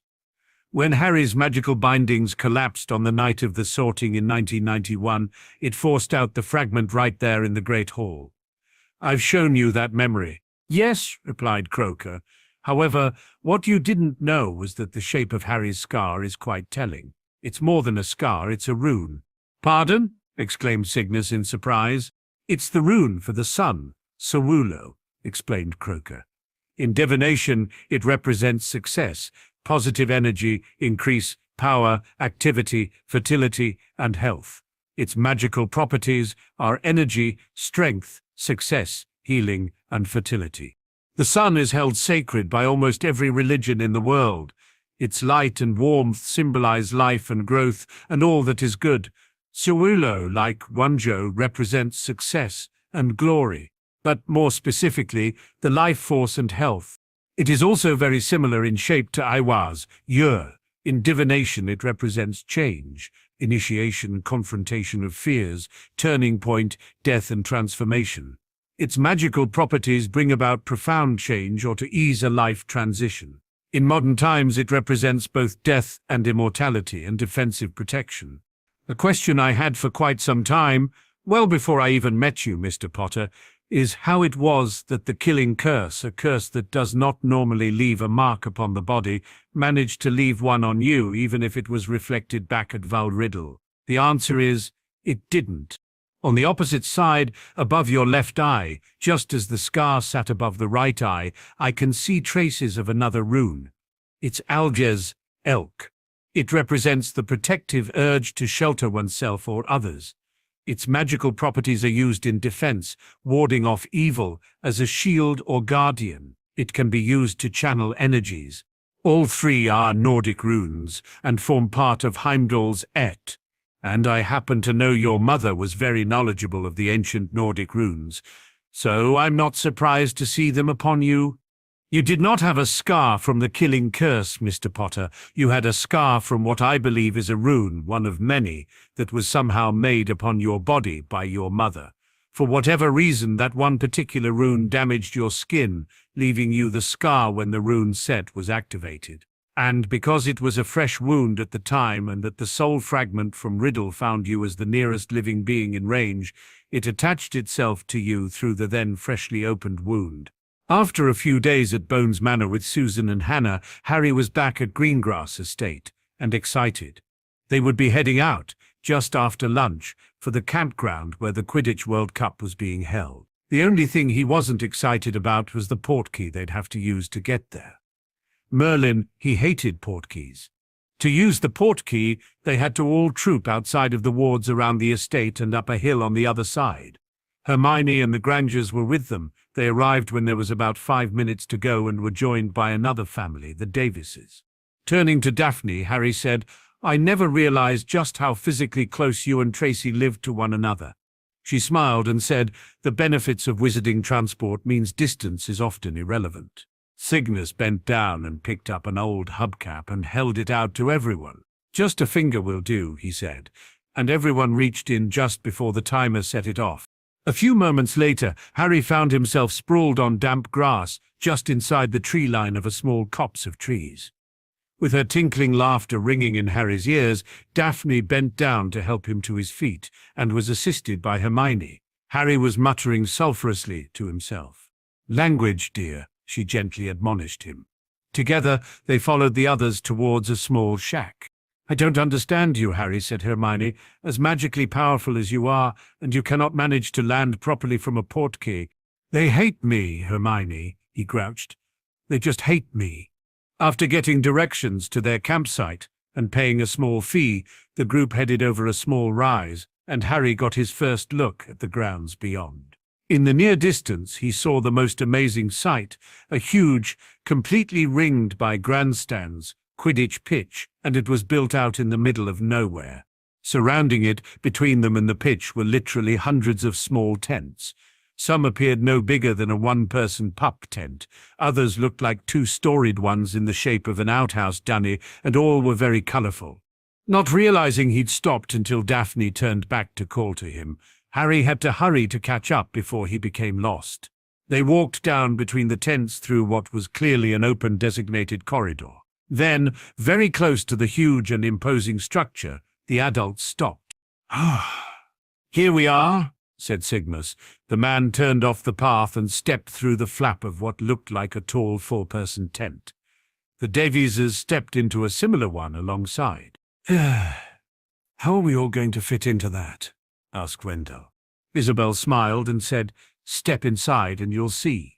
Following behind the others, who all seemed to crowd inside, Harry heard gasps of amazement from the Grangers. When he stepped inside himself, he could see why. The inside was much, much bigger than the outside. They were greeted by the Greengrass house elves, Dobby and Petey. Petey looked up at Harry and said, "This way, Master Harry?" Surprised to see a Potter elf here, Harry just followed along behind. They went up a flight of stairs.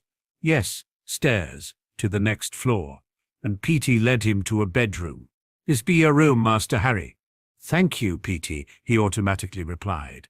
Inside, Harry found a large canopied bed with a small wardrobe combination off to one side.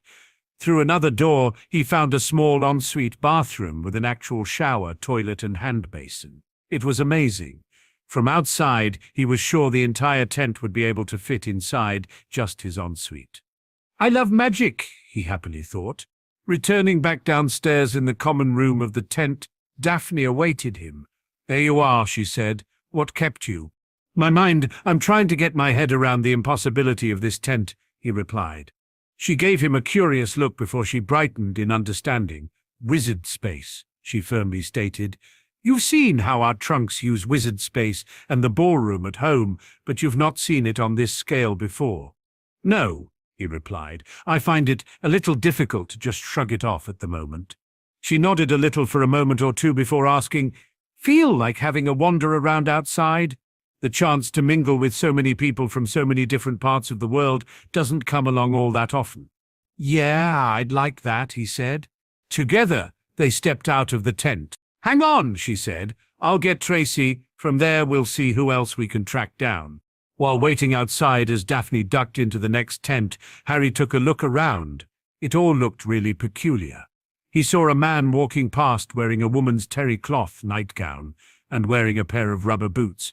Another was wearing tie-dyed jeans and a striped business shirt with white cuffs. Didn't those shirts go out of style a decade ago, he thought? While waiting on Daphne and Tracy, he heard a shout of, Oi! Harry. Turning, he saw Neville with Hannah and Susan hurrying over. Hi, guys, he called back. As they came up, Neville asked, Where's everyone else? Indicating the Davises' tent, he said, Daphne just went into the Davises to get Tracy, then indicating the Greengrass tent, and Hermione is still in there. Susan and Hannah gave him a brief hug each before they ducked into the Greengrass tent, probably to track down Hermione. Looking back at Neville, Harry asked, Seen anyone else we know? Gesturing further down the lane towards the pitch, Neville replied, Sirius and Remus are sharing a tent down there. Remus is still recovering from the full moon of a couple of days ago. I'm in with the Abbots, as is Susan in a tent between here and there. From what I can gather, this entire row is all ancient houses. Well, British ancient houses. At any rate, backed onto us are the Australians, New Zealanders and Pacific Islander ancient and great houses, and the American great and senior houses are on the other side of them. Gesturing across the other side, he said, Over there are the Europeans. There's ancient, elder, great, major, senior, venerable, and other style houses that are similar to our own ancients. Wow, said Harry, impressed. How does anyone keep track of them all? That's what the Department of International Magical Cooperation is responsible for, grinned Neville. They keep track of them. Personally, I think it just gives me an ongoing and constant headache. Harry grinned back just as Susan and Hannah popped out with Hermione in tow. Ready? Asked Susan. Turning to look at her, Harry was just about to say they were waiting on Daphne and Tracy, when both girls came out of the other tent. Ha, he said. Instead, anyone know if Luna's here? She's off with her father searching for something, replied Hermione. I think they went to some Scandinavian country. Sweden, I think, said Susan. Then this looks like all of us, said Daphne with a grin. Let's see what we can see and who else we might find here. Harry, for one, shrugged and smiled back. Neville, indicating the way away with a noble gesture and a courtly bow, said, Then, after you, my ladies. Harry and Neville walked behind the girls and chatted about what they were seeing around them. The girls were looking around. When they stopped to ask someone for directions to the market, the girls headed off that way. After a little while watching them, Harry said to Neville, Nev, you're supposed to be my bro, right? Right, said Neville in that drawl that says he was wondering where Harry was going with his question. Then, how come you've never told me how good the view is from back here? Asked Harry, indicating the tight attire of the girls ahead, and grinning at his mate. Neville grinned back and said, Because Hogwarts robes don't give as good a view. The two boys snickered at one another. The bad news for them was that Hannah overheard at least some of what they said to one another. She suddenly spun around and glared back at the two of them. Uh-oh, said Neville quietly. Just what are you two reprobates talking about? She asked ominously. Ah, we're just admiring the view, said Harry. Yes, lots to see, stuttered Neville. They might have got away with it if both boys weren't blushing profusely and looking chagrined. After that, they were sent ahead. What did they do? Hermione quietly asked the blonde. Puff? Hannah smirked and replied, They were staring at our tushies. Hermione blushed and quietly stammered, Oh! Hannah just grinned back as her Gryffindor friend tried to get her head around that bit of information. After an afternoon of running about, the group returned to their respective tents and would meet up together again in the box Sirius had secured for them. Apparently it was in the box directly underneath the one that would contain Minister Fudge, the Minister of Magic from Bulgaria, and a couple of other guests. After a hurried dinner, lovingly provided by the Greengrass house elves and Dobby, the Greengrasses, Grangers and Harry hurried along the path towards the tent where Sirius and Remus were staying. There they waited for the others to arrive. Once everyone was there, Sirius led them to a ticket gate and on up into the tribunes completely surrounding the pitch. The noise was already quite loud.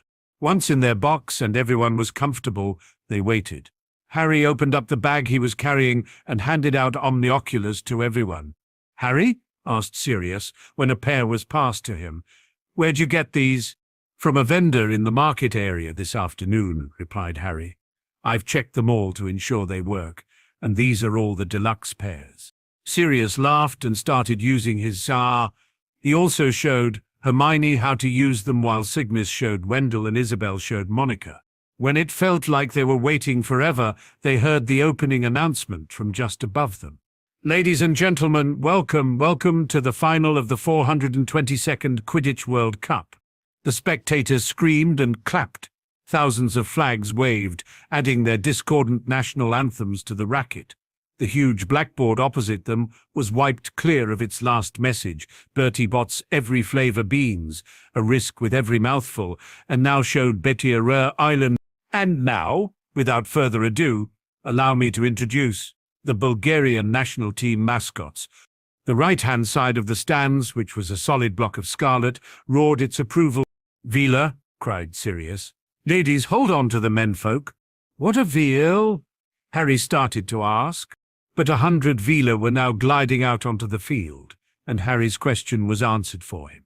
Vila were women, the most beautiful women Harry had ever seen, except that they couldn't be human. Harry was puzzled for a moment while he tried to guess what exactly they could be. But then the music started, and Harry stopped worrying about them not being human. In fact, he almost stopped worrying about anything at all. The Vila had started to dance, and Harry's mind felt a bit cloudy, confused. As the Vila danced faster and faster, his confusion deepened. He felt like he should do something very impressive. He turned to Daphne and asked, "What's going on?" "It's the villa, Harry," said Daphne's voice as if from a long way off. The music stopped. Harry blinked. It took a moment for everything to snap back into proper focus. Next to him, Hannah was giggling at Neville, who had whipped his upper robes off and was now blushing while he hurriedly pulled them back on. Sirius had been held by Tracy and Susan, who had been trying to stop him jumping off the balcony, but was now looking a little sheepish. Monica had held Wendell, but he was apparently unaffected by it, and Isabel had held Cygnus with Astoria's help. Angry yells were filling the stadium. The crowd didn't want the Vila to go. Harry was with them. He wasn't supporting either team, but those Vila sure did something to his insides. "And now," roared the voice from above, "kindly put your wands in the air for the Irish national team mascots." Next moment, what seemed to be a great green and gold comet came zooming into the stadium. It did one circuit of the stadium, then split into two smaller comets, each hurtling toward the goalposts. A rainbow suddenly arced across the field, connecting the two balls of light. The crowd oohed and ahed, as though at a fireworks display. Now the rainbow faded and the balls of light reunited and merged. They had formed a great shimmering shamrock, which rose up into the sky and began to soar over the stands. Something like golden rain seemed to be falling from it. As the shamrock soared over them, heavy gold coins rained from it, bouncing off the floorboards and seats of the box above them. When he next saw the shamrock, Harry realized it was actually comprised of thousands of tiny little bearded men with red vests, each carrying a minute lamp of gold or green. "Leprechaun," said Cygnus over the tumultuous applause of the crowd, many of whom were still fighting and rummaging around under their chairs to retrieve the gold. The great shamrock dissolved. The leprechauns drifted down onto the field on the opposite side from the Vila and settled themselves cross-legged to watch the match. "And now, ladies and gentlemen, kindly welcome the Bulgarian national Quidditch team. I give you Dimitrov." A scarlet-clad figure on a broomstick, moving so fast it was blurred, shot out onto the field from an entrance far below, to wild applause from the Bulgarian supporters. Ivanova! A second scarlet-robed player zoomed out. Zegorov, Levski, Voltranov, Volkov, Krum. Viktor Krum was thin, dark, and sallow-skinned, with a large curved nose and thick black eyebrows. He looked like an overgrown bird of prey. It was hard to believe he was only 18. And now please greet the Irish national Quidditch team. Presenting Connolly, Ryan, Troy, Mullet, Moran, Quigley, and Lynch. 7 green blurs swept onto the field.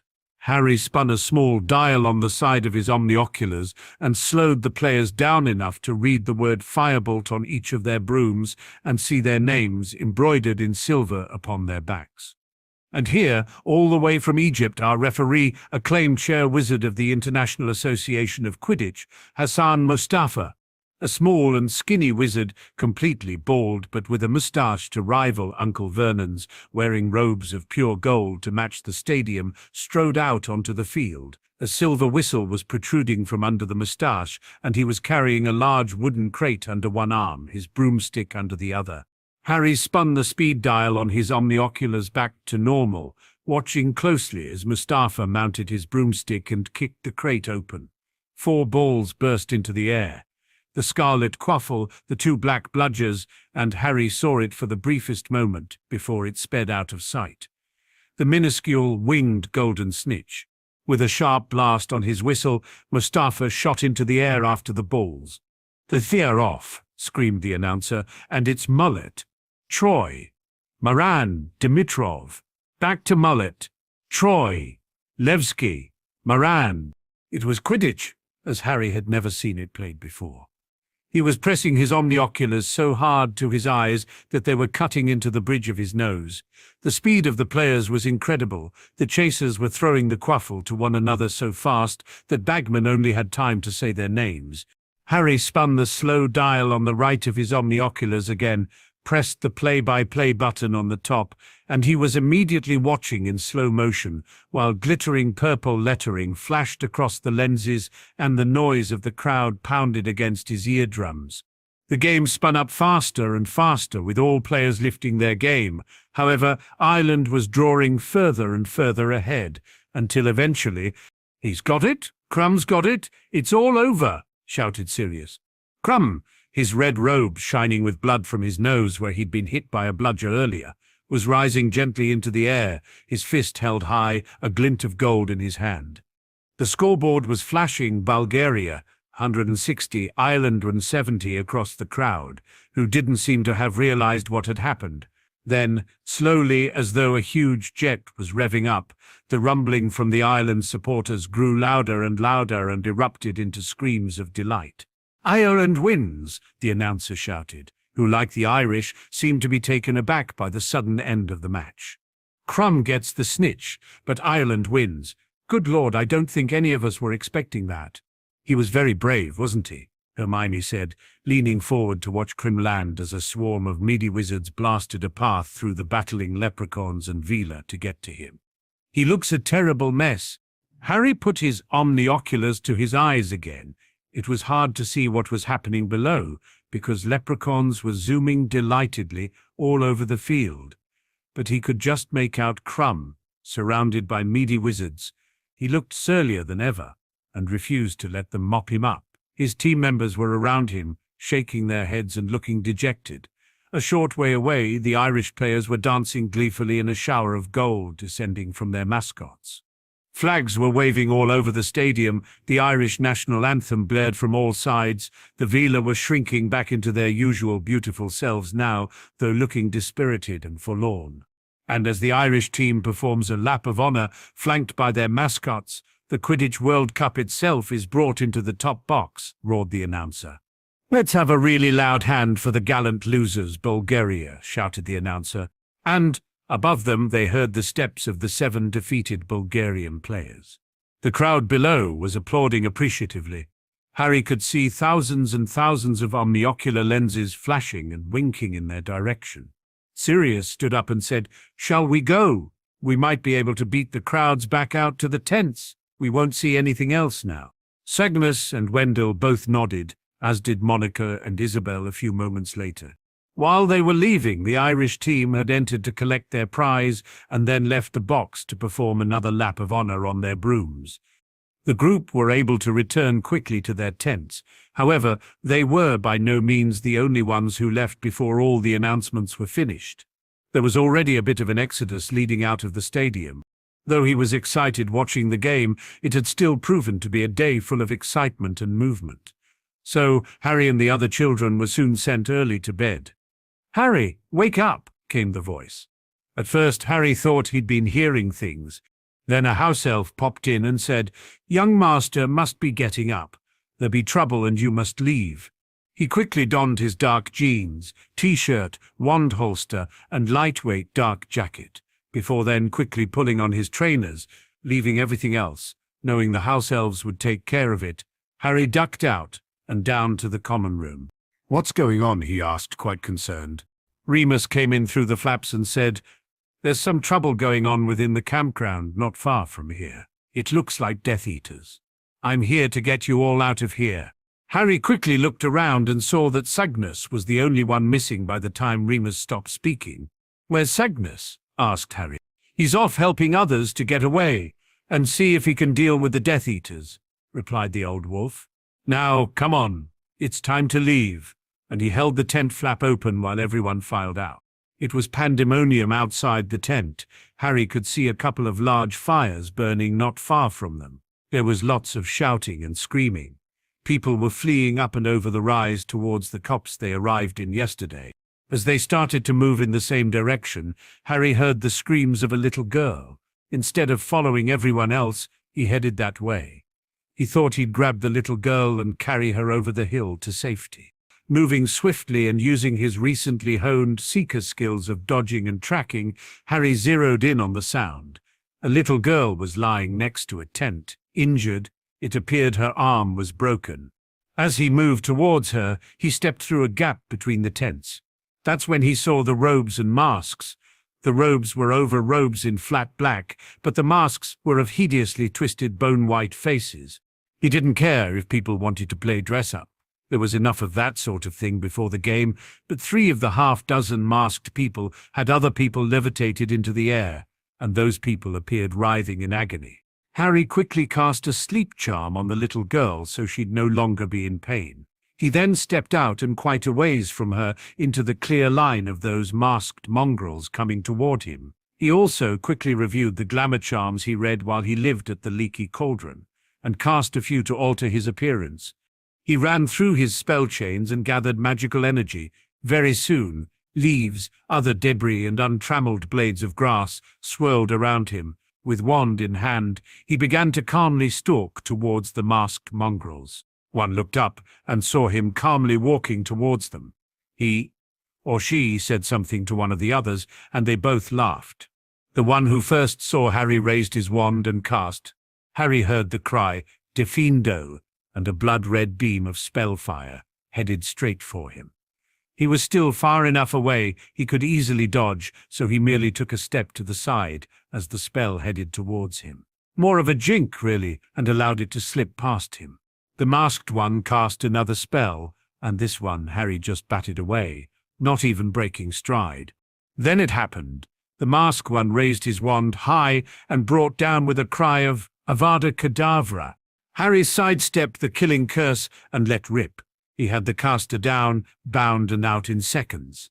His friends did not even know something had happened to him until he toppled to the ground in front of one of them. The masked one's wand was on the ground at Harry's feet. Harry wanted those masks off, so he tried to summon them. It didn't work, so he just cut loose with spell chains. It would have very quickly turned into a 5-against-1 odds, except the 3 who had the 3 people levitated weren't paying attention to what was going on around them, so sure in their safety with their friends, it was their folly. Harry had the second man down. It was definitely a male voice casting out loud, bound and out before a third could join in.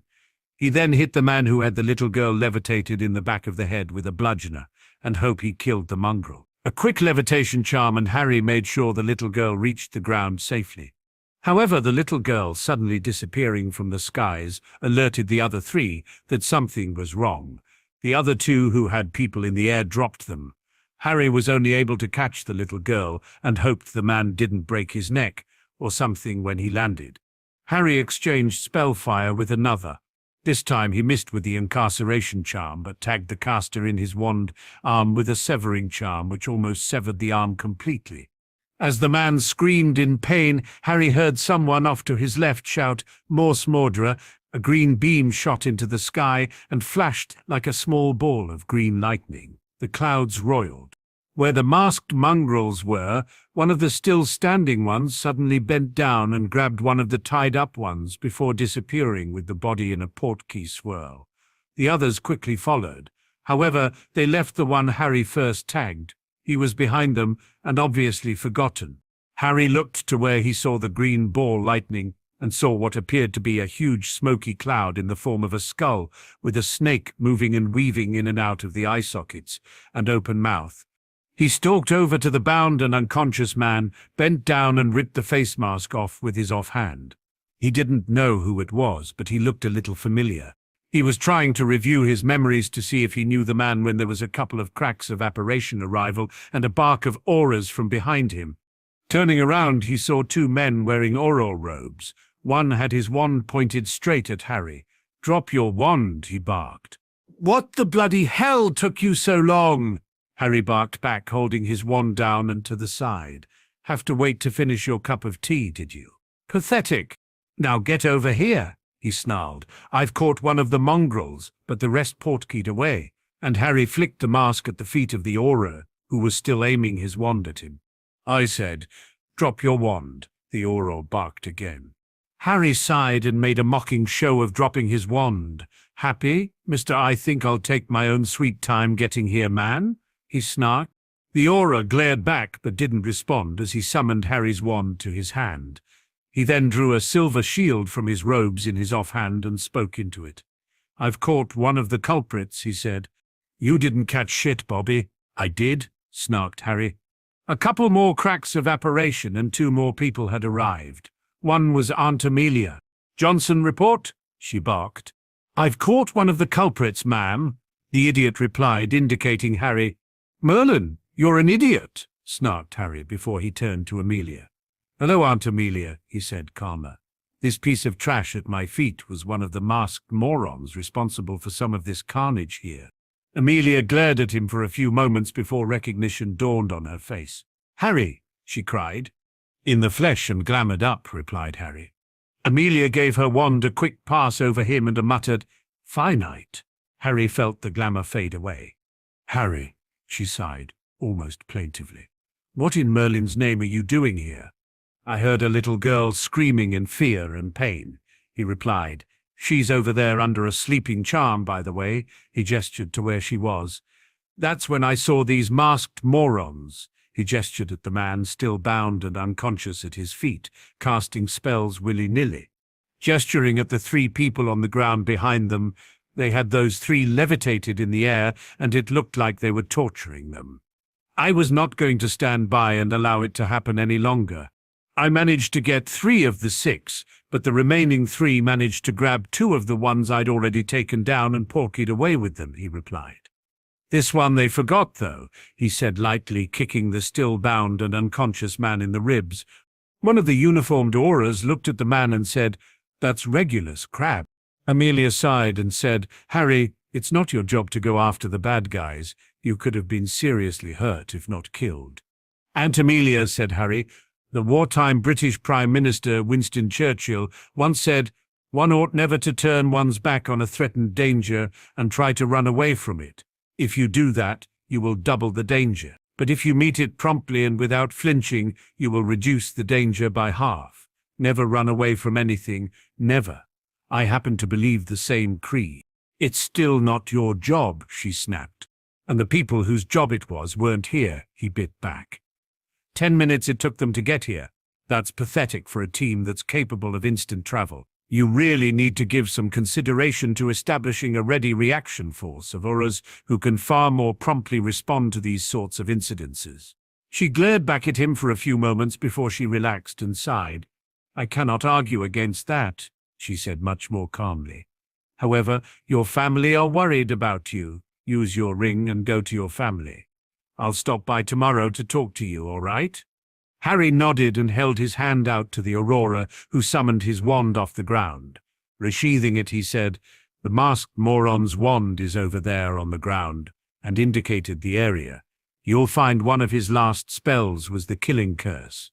Amelia whirled around to look where Harry indicated and stalked over. She quickly spotted it and levitated it before dropping it in an evidence bag. Returning, she said, "Got it. Now you, Scram." Harry lifted his ring to his lips and lightly pressed on it with a whispered, "Potter manner," he was gone. As soon as he arrived in the entrance hall at his rightful home, he went to the fireplace and flew to Greengrass Estate. After being yelled and shouted at, especially from a tearful Daphne, he explained what happened. Soon after, he and the other children were sent off to bed. Late the next morning, Aunt Amelia stopped by and collected his memory of the events. She also wanted to hear more of his idea of a ready reaction force. "It's quite simple, actually," said Harry, as he talked to her at the informal dining table over a cup of tea. "You set up, for instance, 4 teams, rotate them in shifts of 8 hours around the clock, 8 hours on, 24 hours off. That's one example. Their sole job is to be ready at a moment's notice to go to a scene, and they go in ready to start casting in a hostile environment as soon as they arrive. These 4 teams have only the one job. They do not tend to issues relating to a shopkeeper catching a thief, or investigating why little Johnny ran away, or similar, and they do not patrol. As such, they are, for the duration of their shift, armored up and ready to deploy. It should take them no more than 10 seconds from the time the alert comes in to them apparating away. The only thing that should slow them down is intelligence, that is, what it is they're facing, where they'll be facing it, and how they're to face it. Everything else is irrelevant until they're on the ground. They're combat specialists. They stay together and apart from the rest of your Auror force, who do more normal policing duties. They train together, eat together, work together. If an incident involving a spell battle is happening, they go in fast and hot, ready to take down everyone. They have the attitude of stun first and ask questions later. None of this calling out Auror's first nonsense. And, if the bad guys are using lethal force, they must be prepared to use the same right back. This is what the Muggle police forces of countries right around the world have learned over the past 50 years. It took them all losing many hundreds of police officers each before they finally realized this is what they needed to do. "Do you understand?" asked Harry. Amelia sighed and said, "I'd never get the funding or the permission from the minister's office to do it, though." "Think about this," said Harry. "How many lives would have been saved in the last Soch with Riddle if you had these teams established? How many were lost due to a slow response time?" "Countless," she sighed. "You know as well as I do that the prophecy means Riddle will find a way back," sighed Harry. "So what will be your role in all this? As much as I will be his primary target, you're also on his radar." Though she did not understand the term radar, she understood its intent. "Fudge is the problem right now," she said. "And his little toady, Madame Umbridge. Fudge is firmly in Malfoy's pocket. We have to get rid of him and replace him with someone who's incorruptible. However, as soon as we do that, Malfoy will take measures to see them replaced by yet another puppet he can put in his pocket. Then, how can one go towards donating a hefty sum to the Auror department to ensure more Aurors are permanently hired?" asked Harry. "And to make sure the money is not, shall we say, siphoned off onto other projects?" "It won't work," she smiled. "As soon as I submit a budget, and I have to, the minister will know of the donation. There's no way to slip something like that through. Thank you for the thought, though." Thinking hard, Harry had a sudden idea. "What's the law regarding private security forces?" he asked. "They're illegal," replied Amelia before she delayed a little and said, Mostly, asked Harry. "As a head of an ancient house, you're permitted a team of bodyguards," she replied. "How many?" asked Harry, wondering if he'd found a loophole. There isn't an actual number, if I recall, she replied, but they must be there for bodyguard purposes. And if I wanted, say, 100 bodyguards, he asked. You'd have to be prepared to argue for a need for them, she replied. He said. Well, there's me, my betrothed, 3 immediate members of her family, my godfather, my honorary uncle, my godbrother, my honorary grandmother, my 2 protectees, 3 family members of my protectees, and that's before I even start on my friends and their families. That's 14. Of course, I cannot expect a bodyguard to be in top form 24 hours a day. They need to be in teams of 4, no 5. That's a cadre of bodyguards 70 strong right there. Now, I cannot allow there to be any problems with my bodyguard cadre not working well with the auras. They should be able to get on and understand each other's ways of doing things. So, of course, I should be formally requesting of the head of the DMLE the opportunity for my bodyguards to spend time working together with her auras, learning how each other do things. Of course, I cannot ask the DMLE to send its busy auras to my bodyguards. I'll just have to send my bodyguards to work with the DMLE wherever the DMLE are. If, of course, you have the room to put them. Would that work for you? Amelia burst out laughing and replied, I have no idea if it will work or not, but I'll find out how many bodyguards you may be limited to having. I don't think anyone's asked before.